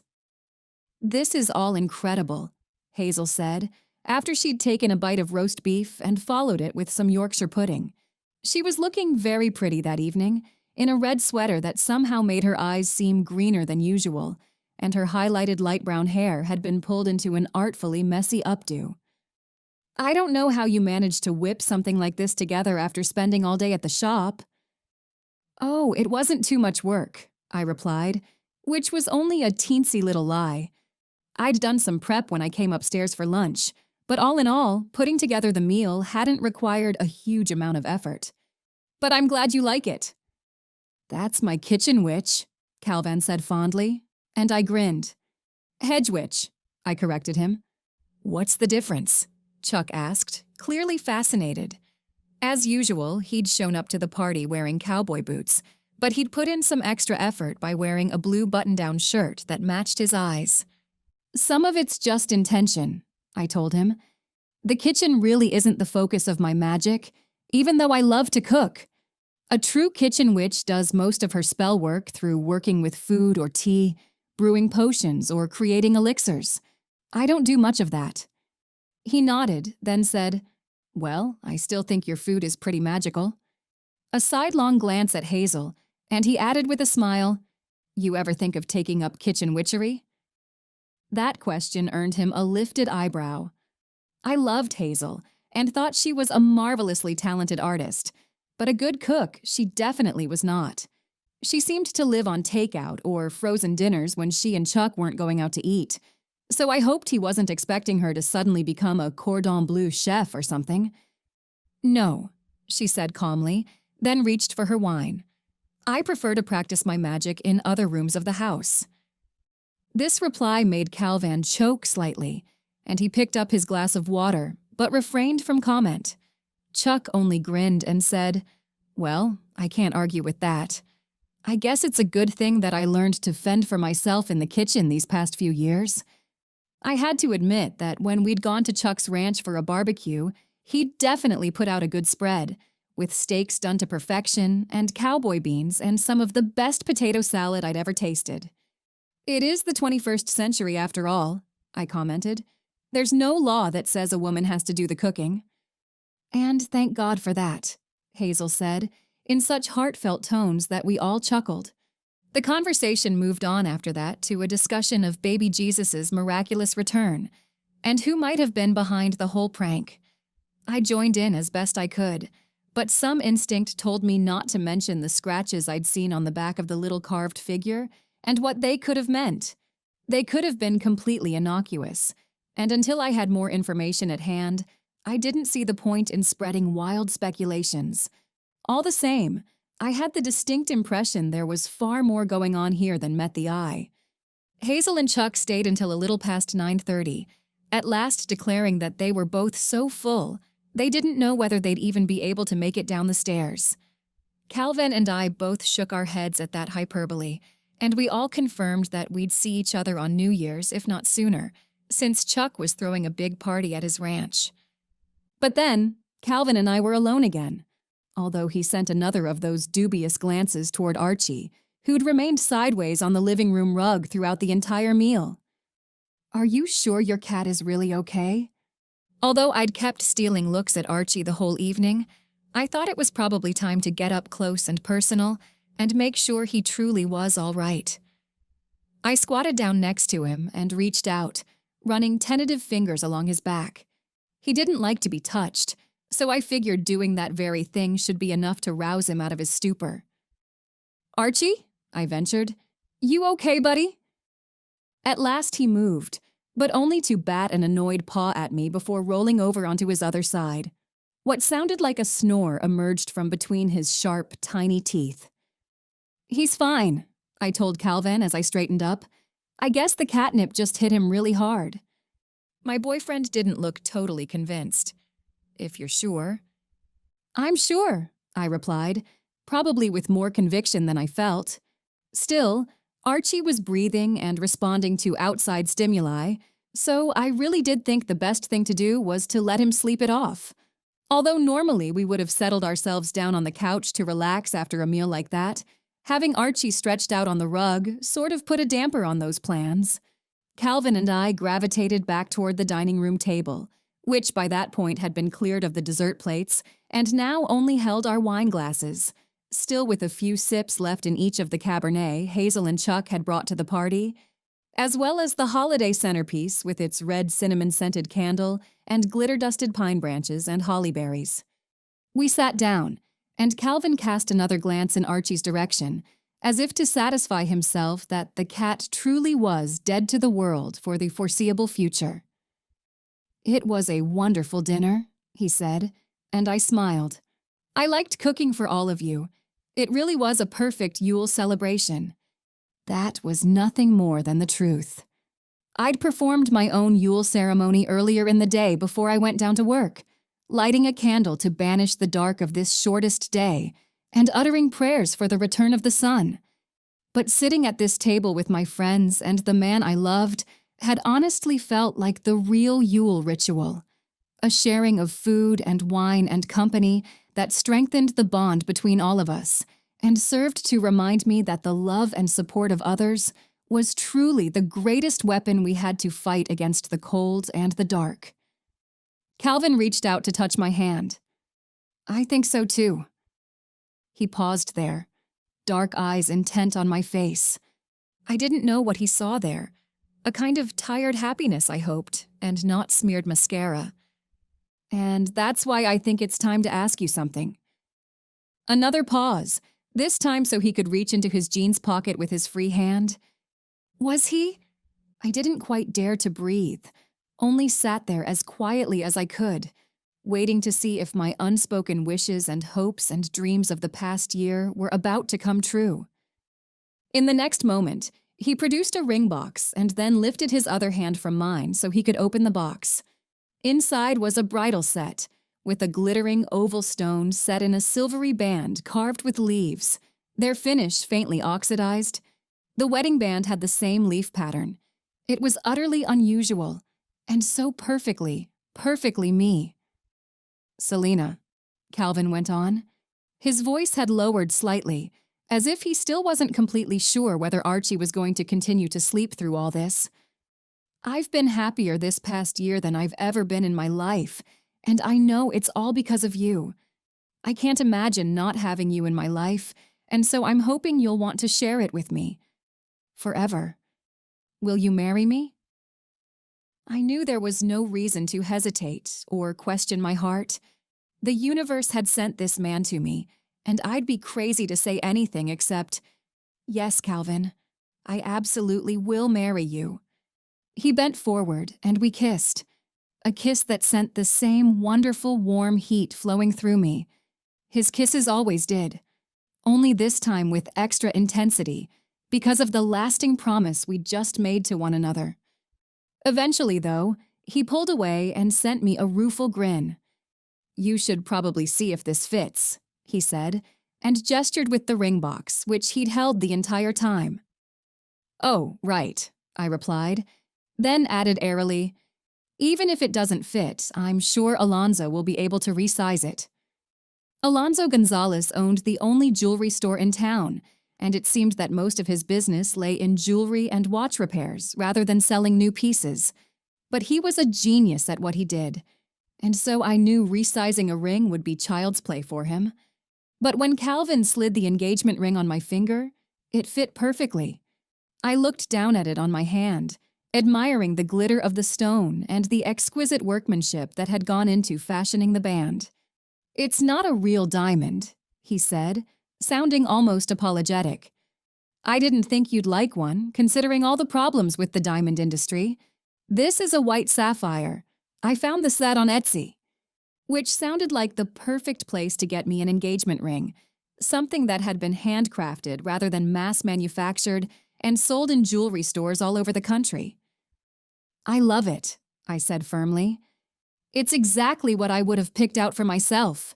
You did good, Calvin Standingbear." He shot me a relieved grin and leaned over to kiss me again, a kiss redolent of Bordeaux and Cabernet and cranberries. I let myself relax into that kiss, and then a horrible thought crossed my mind. What about Archie? Where would he fit in this new future Calvin and I had begun to shape for ourselves? It seemed the time had finally come to tell the truth.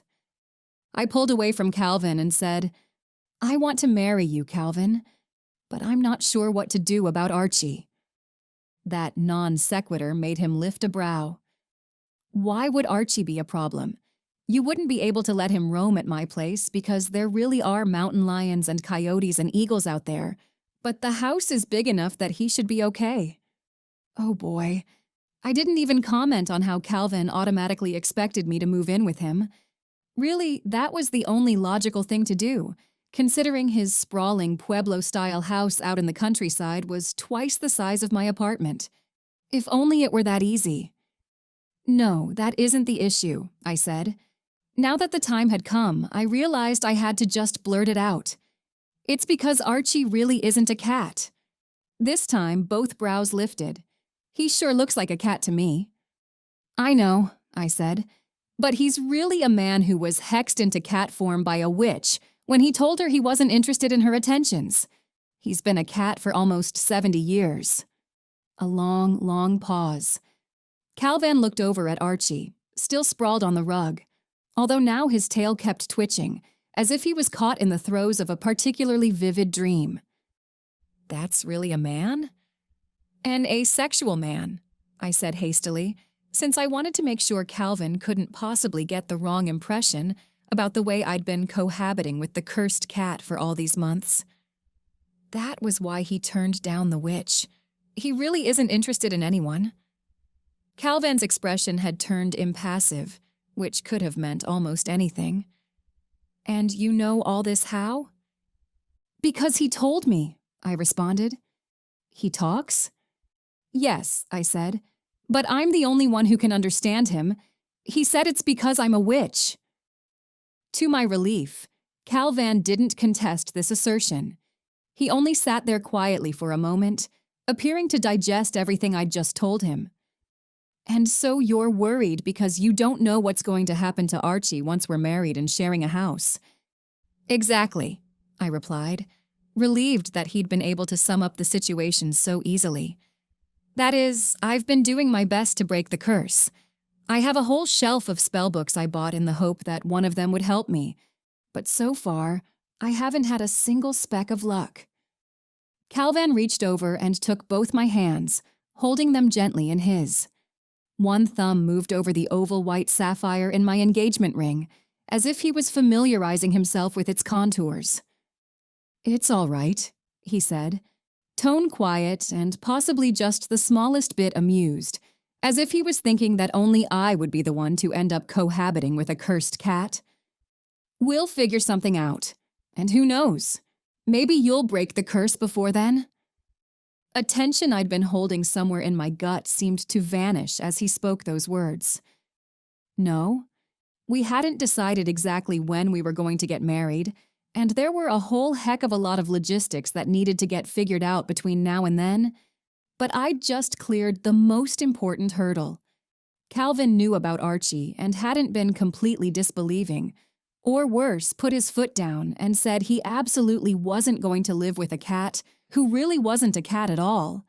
But then I should have realized Calvin would never behave in such a way. He'd accepted pretty much everything about me, so why wouldn't he accept Archie as well, warts and all?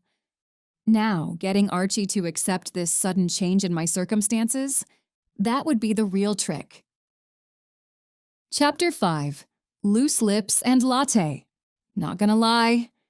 After I slid out of bed and left a slightly snoring Calvin behind, I couldn't quite prevent myself from staring down at the ring on my left hand as I went about getting some coffee brewing and putting the last of the dishes from the night before in the dishwasher. What happened? A very groggy-sounding Archie, standing at the entrance to the kitchen. Although his eyes were open and he stood on all four paws, he still looked like he was listing to starboard, as if he hadn't quite regained all his balance from his catnip bender the night before. An overdose of catnip, I think, I told him.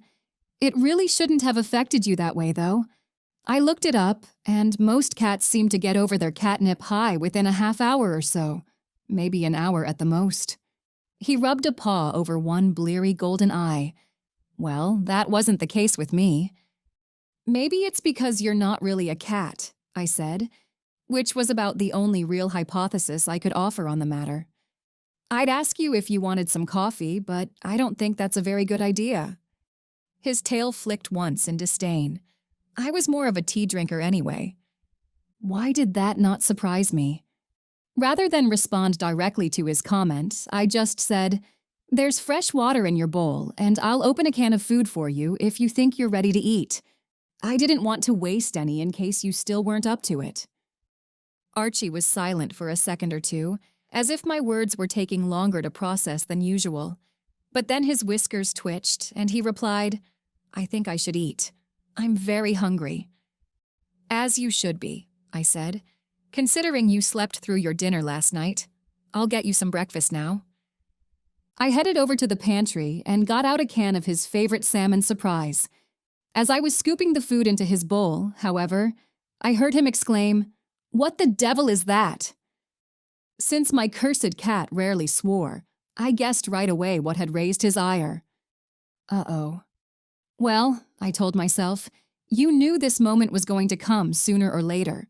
Just get it over with. I pulled in a breath and turned back toward him. He advanced into the kitchen, tail lashing, baleful golden gaze fixed on the glimmering engagement ring on my hand. Calvin proposed last night, I said, since I knew there was no point in beating around the bush. Then I added, you slept through a lot. Apparently. Archie's tone was grim, and even though I guessed he needed some water and food, he showed no sign of moving any closer to his bowls. This isn't going to change anything right away, I said, even as I wondered whether that was strictly the truth. True, we hadn't set a date yet, and neither one of us had seemed inclined to start making any concrete plans. For Calvin and me, it was enough that we'd made this commitment to one another. Even so, I knew we'd start figuring out our next steps soon enough. It seemed pretty obvious to me that Archie had also been doing some mental calculus, because his eyes narrowed as he responded, "Oh, it is going to change a great deal. What am I supposed to do now?" "Nothing," I said calmly. "I told Calvin all about you, and he said you would always have a home with us." Although I'd intended those words as a reassurance, it was clear that Archie wanted to have nothing to do with any of it. "A home?" he repeated, back arching in indignation. "Meaning, I suppose, that you want to drag me off somewhere to live in the wilderness, where I have no doubt I'll be eaten by wolves or bears or—" "There aren't any wolves around here," I cut in, making sure I kept my tone level. My cursed cat could be a real drama queen sometimes. Coyotes and mountain lions, sure. "Exactly," Archie snapped. "I suppose you expect me to stay trapped in the house all the time, rather than having the freedom to roam as I choose." Since that had been sort of the plan, there wasn't much I could do except give a helpless lift of my shoulders. At that opportune moment, Calvin appeared, and I murmured a silent thank you to the universe that at least he'd pulled on a t-shirt and his jeans. I could only imagine Archie's reaction if my fiancé had decided to wander into the kitchen while wearing only his underwear. "Is everything okay?" Calvin asked, glancing from me down toward the cat. "No, it is most decidedly not okay," Archie snapped, then stalked out of the kitchen, probably heading toward his refuge on the rug in the laundry room. Calvin sent me an inquiring look. "I assume you were arguing about something?" he remarked. "But you're right. If Archie was talking, I couldn't understand any of it. Just sounded like hissing and growling to me." Well, that seemed to prove Archie's theory on the matter, not that he was around to be vindicated. "Yes, we were having a bit of a disagreement," I said, then reached for the carafe. "Coffee?" Calvin nodded, even as he said, "Let me guess. Arguing about me?" "Something like that," I replied, since I didn't see the point in trying to pretend the argument hadn't happened. When he began to frown, I went on, "Archie has very heavy Virgo influences in his chart, so change is hard for him, but I'm sure he'll come around eventually." This hopeful statement was met with a measured nod. It seemed clear enough to me that Calvin wasn't quite sure what to make of the situation, but at least he gave the impression of someone who was willing to stand back and wait for the smoke to clear before he weighed in. He sipped some coffee, then asked, "Any thoughts on a date yet?" I didn't bother to ask which date he was inquiring about. "I'd have to look at a calendar," I said, "but maybe late May or early June before it gets too hot. That would give us some time to plan. But I definitely don't want anything huge or over the top," I added hastily. The last thing I wanted was for him to think I was about to morph into Bridezilla and turn our nuptials into some kind of crazy six-figure extravaganza. With the money I'd inherited from Lucien Dumond, the former leader of the Greater Los Angeles Necromancers Guild, I supposed I could have done that very thing. But conspicuous consumption really wasn't my style, and besides, I knew I'd feel more than a little strange about spending Lucien's money on my own nuptials, considering the entirely unrequited feelings he'd had for me. A thought had begun to form in my mind, however. Wouldn't it be lovely to have the wedding in the gardens at the Bigelow Mansion, the historic home my mother and stepfather had bought a few months back? There really wasn't a prettier place in all of Globe, and I wanted to think my mother would be excited to have the wedding at her house. She'd stopped nudging me about dating, but I knew in her heart of hearts she'd kept hoping I'd eventually meet the right person and settle down. Well, I'd definitely met the right person, and now I'd be able to call her and tell her the happy news that Calvin and I had decided to make our relationship permanent. Surely she'd be okay with us having the wedding at the mansion, as long as Calvin and I handled all the logistics, and all she and Tom would have to do was show up and enjoy the party. At least, that's what I was hoping. That is a nice time of year, Calvin agreed.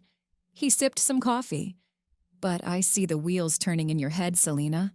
What else are you thinking about? I explained how I thought the gardens at the Bigelow Mansion would make a great venue, and he tilted his head to one side, eyes narrowing slightly, as though he was trying to conjure the image in his head. After a moment, he said, "That would be pretty nice, as long as your parents are on board with it." "I'll give my mom a call today," I told him. I was going to call her anyway with the big news, and if I know my mother, she's probably going to want to jump into planning everything right away. A quirk of amusement pulled at his lips. And she won't have a problem with us? To show him how silly those concerns were, I went on my tiptoes and planted a healthy kiss on his coffee-flavored lips. "Are you kidding?" I returned. "My mom thinks you're awesome. She's so happy I found someone with a real job." He chuckled at that comment, as I'd hoped he would, and we went on with drinking our coffee and then rustling some breakfast together.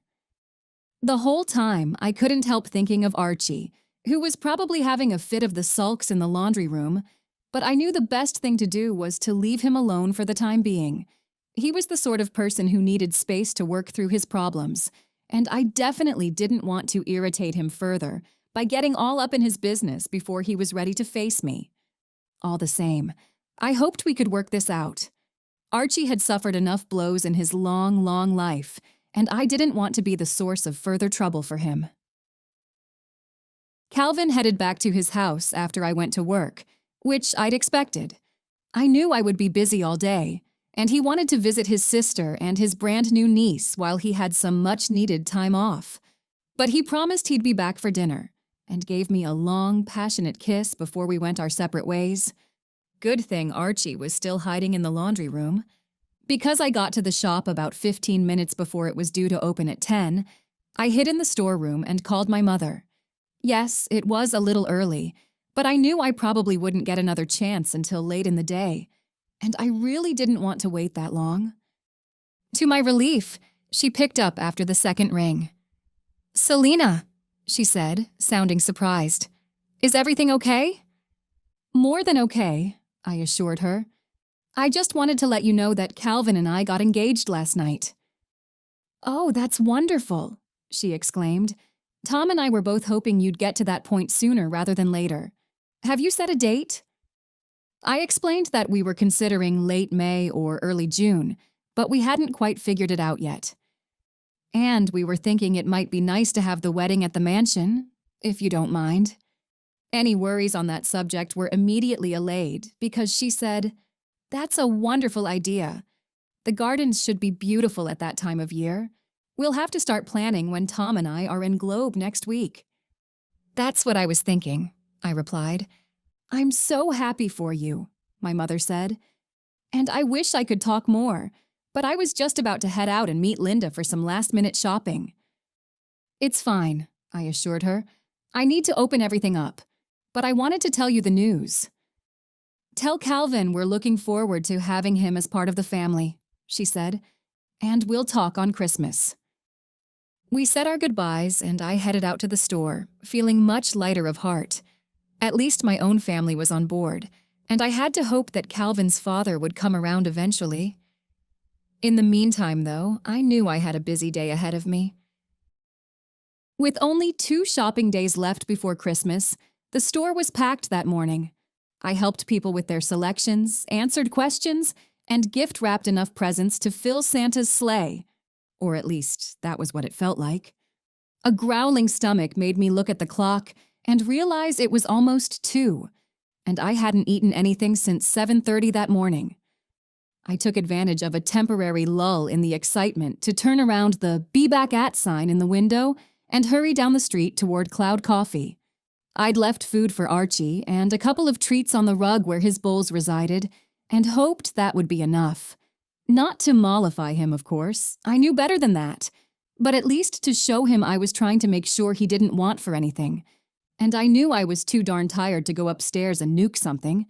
No, a sandwich and an iced tea from Cloud Coffee seemed like just the pick-me-up I needed. Once again, the skies lowered overhead, but there hadn't been a whisper of snow or any kind of precipitation at all. Still, a cold wind blew from the northwest, and I was glad I'd shrugged on my jacket before I headed outside. The thin wrap sweater I was wearing wouldn't have provided much protection from that icy blast. Even though it was well past the normal time for lunch, Cloud Coffee proved to be fairly crowded, mostly with people who looked as though they were there to get a seasonal latte, or maybe just a plain old cup of joe before they continued with their afternoon shopping. I got in line behind a man. Well, a boy, really, since he didn't look much more than 18 or 19, with sandy hair and a sharp, elegant profile that struck a chord of familiarity, even though I was pretty sure I'd never seen him before. Since he was facing forward and there wasn't much chance of our making eye contact, I let myself stare at the back of his head, my brow furrowing as I tried to figure out why he didn't seem to be a complete stranger. Had he come into my shop sometime over the past few days? It had been busy enough that I knew I hadn't been keeping track of my customers the way I usually did. As my eyes bored into the back of his head, his aura shimmered into visibility all around him, spiking with the muddy orange of guilt and wariness, almost hiding the sage green that I guessed was his aura's usual hue. Just as quickly as it had come, the aura vanished again, but I'd seen enough. Or rather, I'd seen enough to tell me something odd was going on here. The line moved forward, and the stranger placed his order: a peppermint latte and 2 sugar cookies. Nothing out of the ordinary there, especially considering the time of year. Still, Chris, one of the owners of Cloud Coffee, handed the strange young man his order, and he stepped out of the way as I moved forward. Before I could crane my head to see whether he'd sat down at one of the tables in the cafe or headed out the door, Chris said, "Hey Selena, what can I get you?" I snapped my focus back to him and managed a smile. As much as I wanted to ask him if he knew the guy who'd been in line ahead of me, I knew making those sorts of inquiries would be way too obvious. Instead, I placed my order of an iced tea and a chicken ciabatta sandwich, then waited for Chris to tell me the total. Since I never carried much cash, I had to use my debit card to pay for the food. As soon as I placed my finger on the screen to enter my PIN, however, a sudden brilliant image flashed into my mind. I saw an unfamiliar room. A dining room with a long table and 6 chairs made of dark wood placed around it, although 2 of those chairs had been pushed out of the way. Sitting on the table were several thick bundles of what looked like $100 bills, and next to them was the stolen baby Jesus. Not stolen anymore, of course. And so I realized that blink of an image was from the past, not the present or future. Before the snapshot faded, I also saw a woman standing next to the table. She was tall and pale blonde, with coolly attractive features and icy blue eyes, her hair pulled back from her face in a low ponytail. She also seemed familiar to me, and as I made sure to hold the image in my head, I realized why. Although she appeared to be several years younger, she looked eerily like Miriam Jacobson. Then it clicked into place. Miriam's younger sister, Beth Faulkner, had come to Globe with her son Jack to pack up Miriam's house and get it ready for sale, since all her assets had been frozen and she needed the money to pay her lawyer's bills. Why Beth hadn't contributed to that effort, her husband was supposedly some rich developer up in Payson, I had no idea. Maybe the husband had balked at the idea of supporting his jailbird sister-in-law. Anyway, the kid who'd been waiting in line in front of me must have been Jack, and it sure looked as though he had a guilty conscience. "Everything okay?" Chris asked. He was holding out a receipt to me, a receipt I hadn't even noticed while lost in the fog of my thoughts. "Oh, sorry," I said with a blink, glad that I already had a woo-woo reputation in town, and so it probably wouldn't have seemed too odd that I'd gone moony there for a second or two. I guess I was just thinking about everything I still had to get done before Christmas. "'Tis the season," he agreed. "Your order will be up in a minute." Right then, I cursed myself for ordering a sandwich rather than just getting a pastry to go. Not that a cherry Danish probably would have sustained me for very long, but at least that way I would have had a fighting chance at tailing Jack to see where he was going.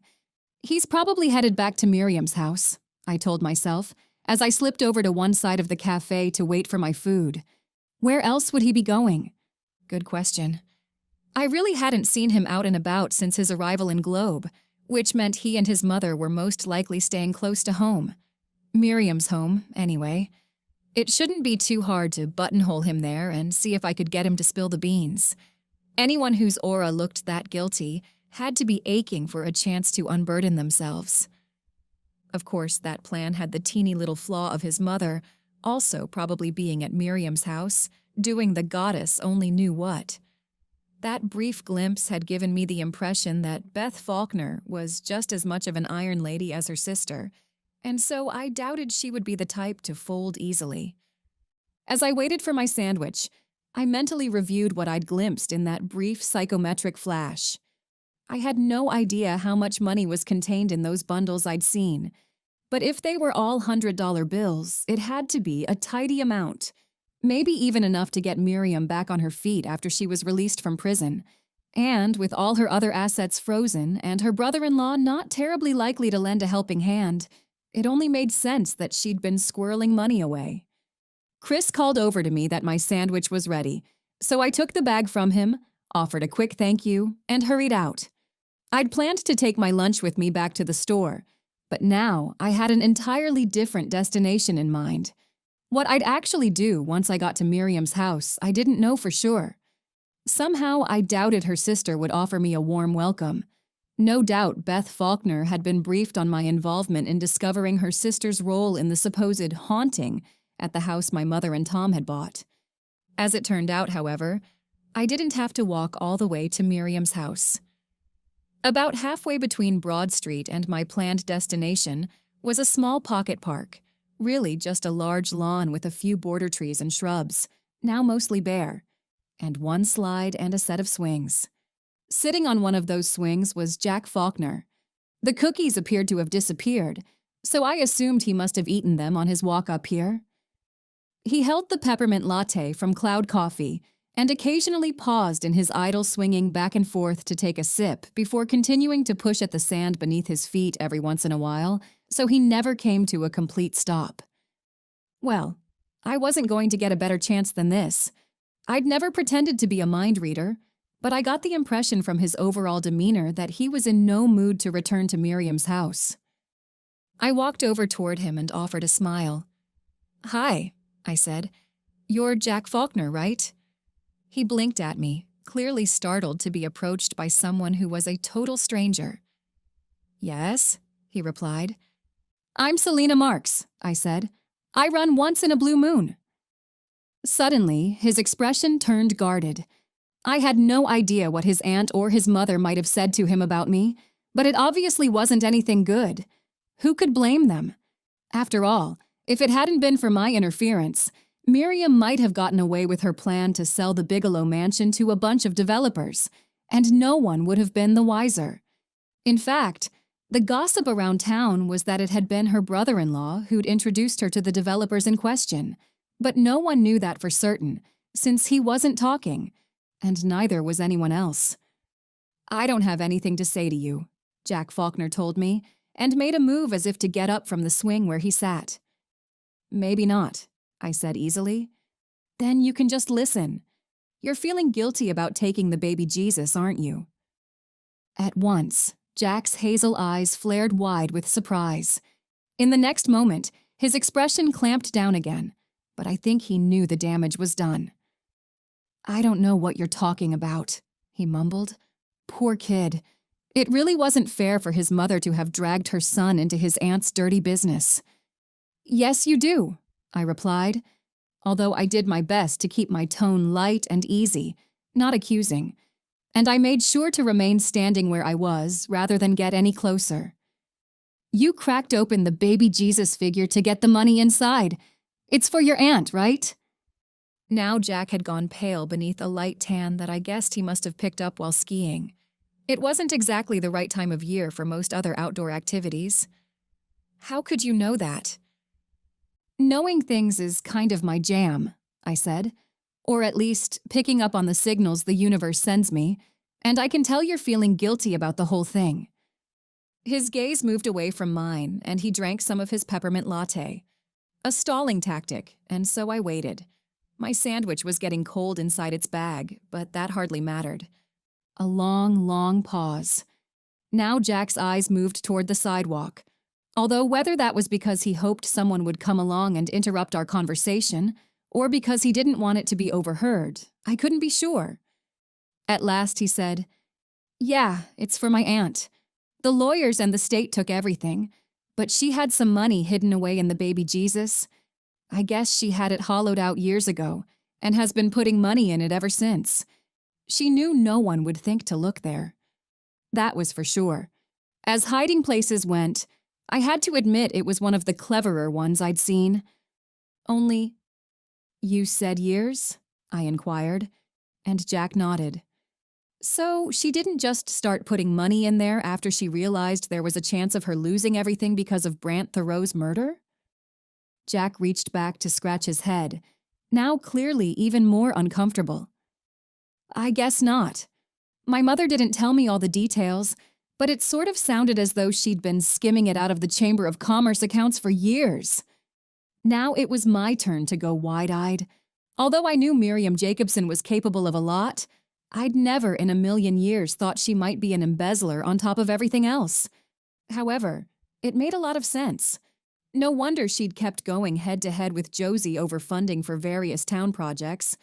Josie had obviously assumed the money was there because of all the dues she and the other members of the chamber had paid into its accounts over the years.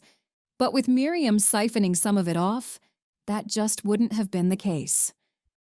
"Well," I said, still trying to sound calm and reasonable, "since your aunt is already in prison, I'm not sure how all this will affect her. But you need to know, Jack, that what you did is a misdemeanor at worst, especially since you put baby Jesus back." A sudden thought came to me, and I tilted my head at him. "You put the figure back the night of the Festival of Lights because you figured no one would be around to see you, right?" Jack nodded, looking almost relieved. "Yeah. My mom told me not to worry about it, that they'd just make a replacement baby Jesus or something, but I didn't know about that. The nativity scene looked pretty old to me, and a substitution would have been really obvious. So I went and put it back after she'd gone to bed. She was kind of pissed off at me when she found out." He shrugged and drank some more of his latte. But there wasn't much she could do about it, so she told me to let it ride. We're out of here tomorrow morning anyway. This news didn't surprise me too much. Beth Faulkner had found her sister's money, and even though there was probably more work to be done packing the house, no one could have expected her to hang around on Christmas. However, that meant I didn't have a lot of time. I said firmly, "I think you should go to Chief Lewis and tell him what you just told me." Jack stared at me as if I'd lost my mind. "Why should I do that? I put baby Jesus back. No harm, no foul, right?" Some people might have looked at the situation that way. On the other hand, "I'm not talking about baby Jesus," I said gently. "I'm talking about the money your aunt stole from the chamber. I have friends who contributed to that fund. They're all small business owners who were just trying to make a living. Do you think it's fair for her to hang on to that money, especially after everything she's done?" Silence for a moment as Jack wrestled with that question. This was a heck of a lot to put on a kid who had to be struggling with the notion of familial loyalty versus doing the right thing. Then he let out a breath and said, "Sure, I guess so." He paused there so he could drink the last of his latte. Then he crumpled the cardboard cup in his hand and stood up, looking way more tired than someone so young should have. A hitch of his shoulders and he added, "I guess we'd better get this over with." Chapter 6. Let It Snow. My sandwich was stone cold by the time I got around to eating it, but that was okay. I'd walked Jack over to the police station and waited while he made his statement. Afterward, I asked him if he wanted me to walk him home, and he gave me a sheepish smile and shook his head. "No, probably not," he told me. "I'm going to be in big enough trouble as it is.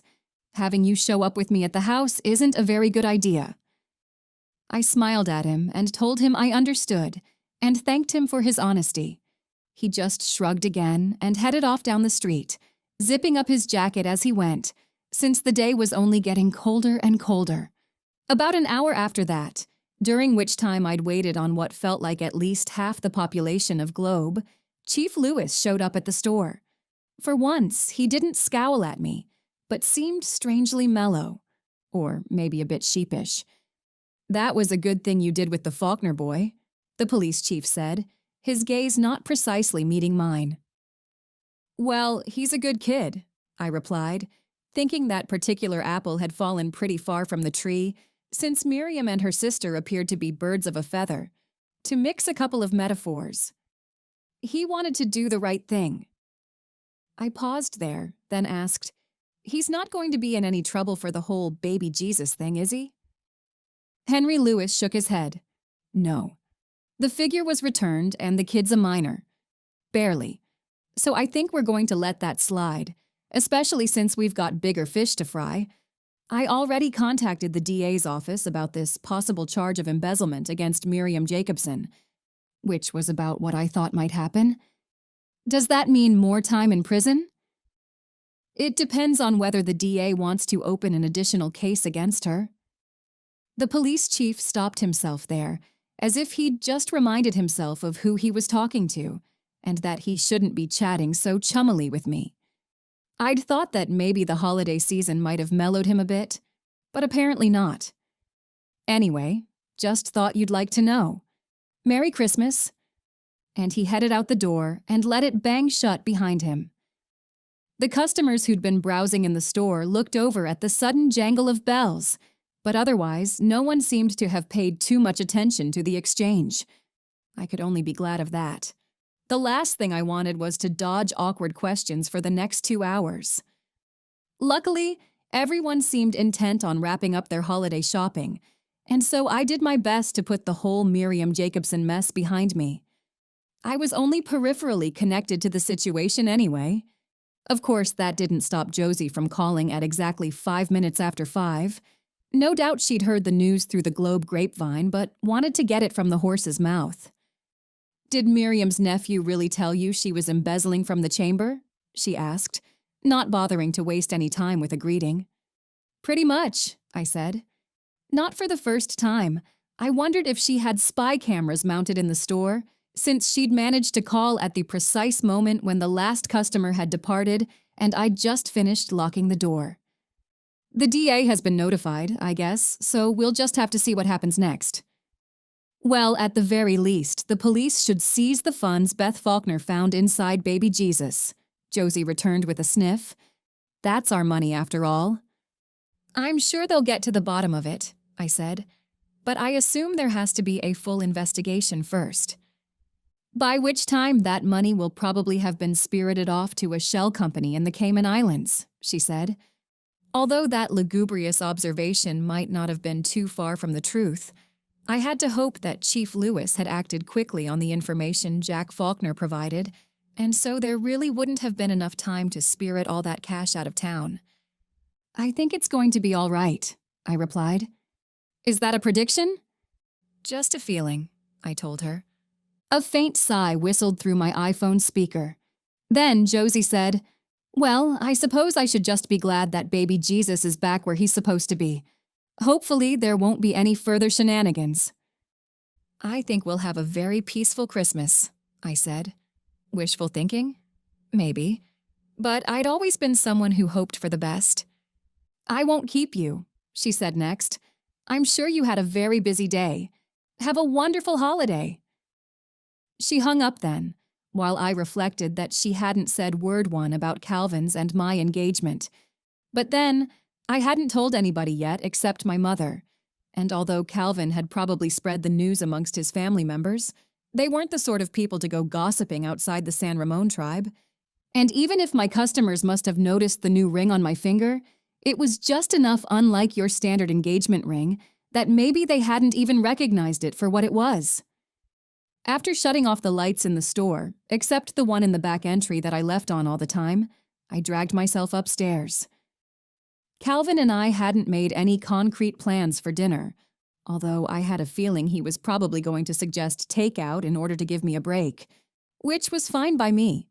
As much as I loved cooking, I thought I was ready to put my feet up and let someone else do the work for one evening. No sign of Archie when I entered the apartment, and I tried not to sigh. It seemed he wasn't quite ready to forgive me for getting engaged to Calvin. Almost as if my thoughts had been a cue, my phone rang from inside my purse. "Hey, Calvin," I said. "I just got in. What time are you coming over?" "Well, about that." He paused, and I could hear in the background the chatter of voices and the happy shrieks of what sounded like a bunch of little kids playing. "You're not coming over," I said. Although part of me was disappointed, some other part couldn't help being just a teeny bit relieved. I was so darn tired, I doubted I would have been very good company. "I can if you need me to," he responded at once. "It's just that Anna really wants me to stay, and everyone's brought over food, and it's just turned into this sort of impromptu family party." While I couldn't help being somewhat cheered by his obvious willingness to leave his family and newborn niece to be at his fiancé's side, I didn't think that sort of sacrifice was necessary. "No, it's fine," I assured him. "I'm really wiped out, so I'm fine with putting my feet up and just crashing for the night. But I cracked the case of the baby Jesus thief." "Really?" I briefly explained my encounter with Jack Faulkner and how he'd gone to Chief Lewis and confessed all. "I'm not sure what's going to happen next," I concluded, "but it doesn't sound as though Jack is going to be in any real trouble, although I'm not sure what's going to happen with Miriam." "That'll be up to the DA, Calvin said, echoing what Henry Lewis had told me. "I'm glad it all worked out okay, though. What time do you want me over tomorrow?" "Around 4, I suggested. "I'm closing the shop at 3, and that'll give me some time to get the house together and our feast started." "You're not doing anything too elaborate, are you?" he asked then, sounding a bit worried. "You've worked so hard these past few weeks. Maybe we should just get takeout or something." "Calvin Standingbear, I am not eating takeout on Christmas Eve," I said severely. "And all I'm doing is roasting a duck and making some sides. Dessert will be courtesy of Cloud Coffee, just like our Yule dinner. It'll be fine." "If you're sure." "I'm sure," I said, making sure my tone was firm enough that he'd realize I wouldn't accept any more protests on the subject. He seemed to get the hint, because after that, he told me my plan for Christmas Eve dinner sounded wonderful. Then it was, "I love you," and we ended the call there. After I set the phone down on the coffee table, I looked up to see Archie advancing into the living room, expression one of severe annoyance. "What? Lothario isn't going to grace us with his presence this evening?" "No," I said, refusing to let the cursed cat irk me. Not this close to Christmas. "He's with his family at his sister's place. She just had a baby." Several of Archie's whiskers lifted in a sneer. "That's just what the world needs. More Standingbears." "Count to 10, I told myself, even as I thought that the world would probably be a much better place if it had lots more Standingbears in it. However, I had a feeling that particular argument wouldn't hold much water with my cursed cat, and so I let the snarky comment pass. Instead, I said, "You and I need to talk, Archie." "We have nothing to talk about." The way his tail lashed from side to side and his golden eyes narrowed told me a different story. "Yes, we do," I said calmly. "So jump up on the armchair and we'll have a chat." Archie hesitated for a moment, then stalked over to the chair and leaped onto the cushion before settling himself sphinx-like, paws in front of him as he faced straight toward me. "Very well," he said. "However, I would like to state in advance that I doubt this will be a very productive conversation." "Don't psych yourself out before we even get started," I returned. Then I let out a breath and said, "Look, I know this is difficult for you, but have I let you down so far? I've always made sure you were taken care of, And that's not going to stop just because Calvin and I are engaged. For one thing, we're looking at late May or early June for the wedding, and so that gives us months and months. We might break the curse before then. This hopeful comment only earned me a sour look.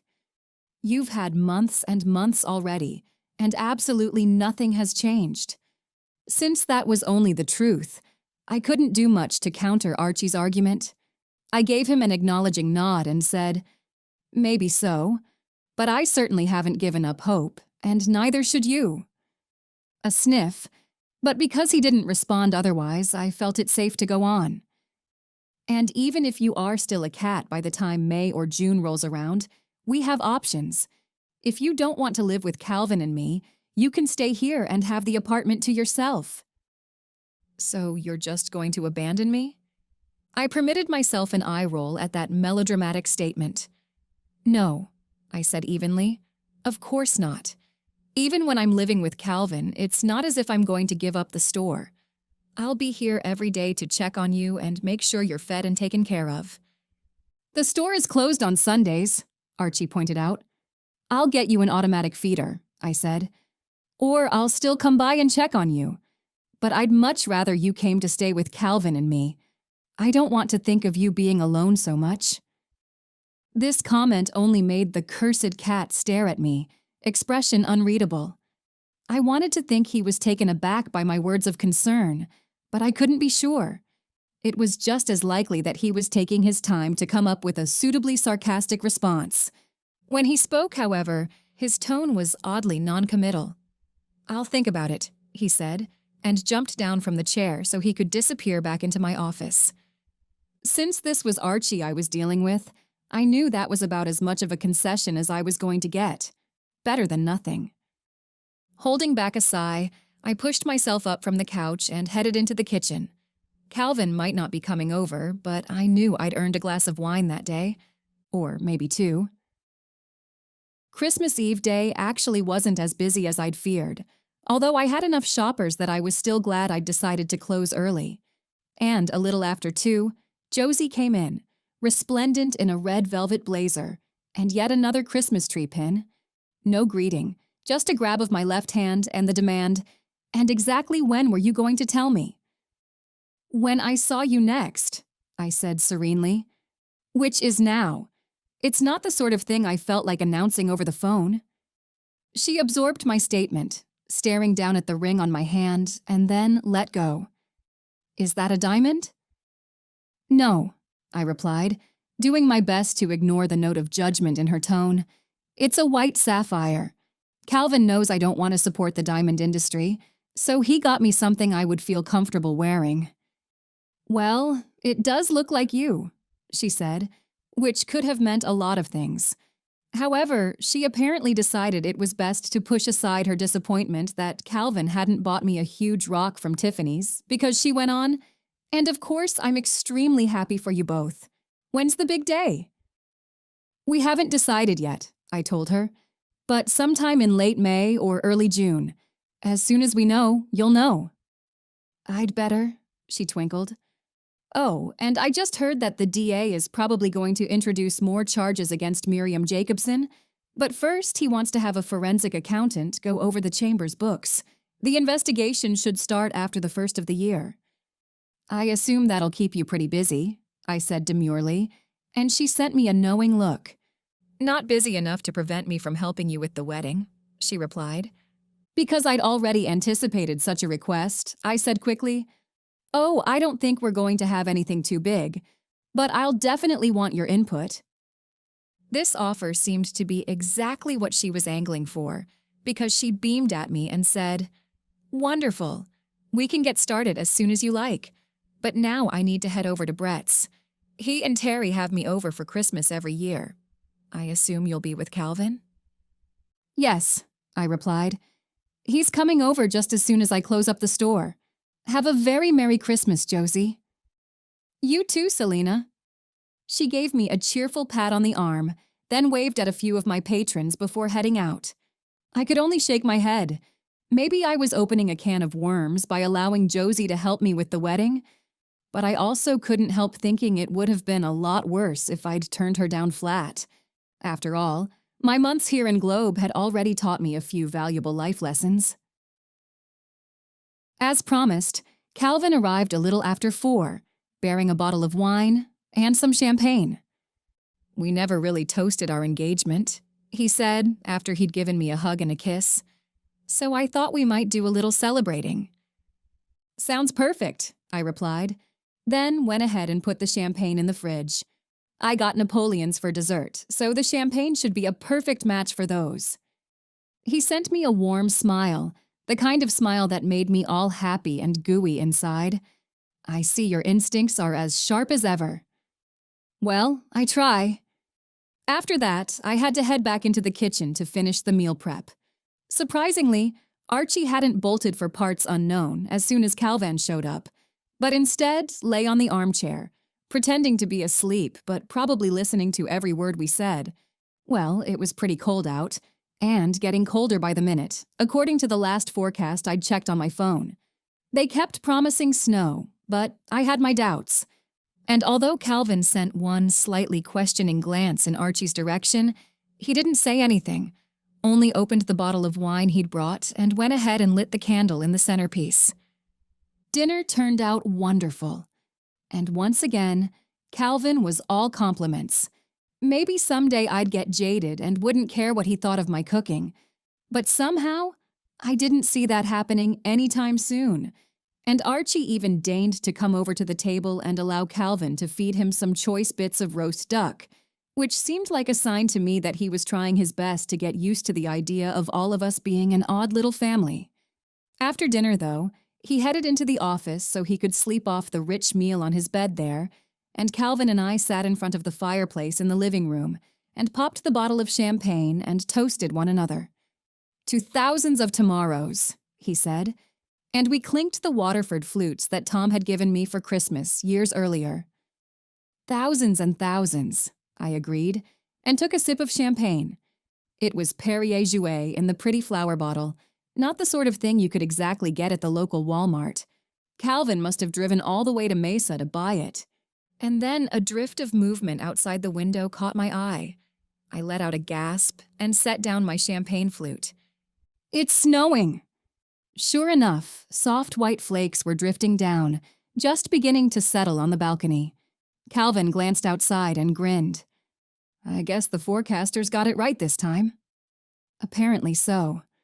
I got up from the couch and went over to the window. A gentle veil of white was beginning to settle over Broad Street, promising more to come. A sudden thought struck me. "Let's walk over to the nativity scene," I suggested. "I want to see it with the snow falling." Calvin lifted an eyebrow. "Are you sure? It's below freezing out there." He didn't say anything other than that, but I could tell he was thinking that I, a soft transplant from Southern California, couldn't handle that kind of weather. All the more reason to go out, though. This was my first snowfall, and I didn't want to miss it. "I'm sure." A small shake of his head, and then he got up from the sofa. We both headed over to retrieve our coats, and I my hat and gloves, from the tiny closet in the entryway, and then we went downstairs and let ourselves out. As he'd warned me, the air felt bitterly cold. All the same, there was something magical about those feathery flakes falling all around us, feeling like a kiss as they touched my face before turning chill and wet. Calvin's hand found mine, and together we walked the several blocks to St. Ignatius. Snow had already begun to settle on the carved figures of the Nativity, and the snowy scene felt absolutely quiet, almost dreamy. So different from rain, which always seemed to make its presence felt. I gazed down into the cradle, at the baby Jesus that had been carved so many decades earlier. Now it was safe, back where it was supposed to be. The Christ child wore the faintest of smiles on his chubby little lips, as if he knew the snow was nothing to worry about, that he'd weathered many storms before this and would weather many more. My fingers tightened on Calvin's, and I looked up to see him smiling down at me, snowflakes collecting on his shining black hair. This man, this amazing person, wanted to spend the rest of his life with me, and I would spend my life with him. We would be here together in Globe, this place that had once felt strange to me and now was the home I'd always wanted, even if it had taken me a few decades to figure out what my heart had been trying to tell me.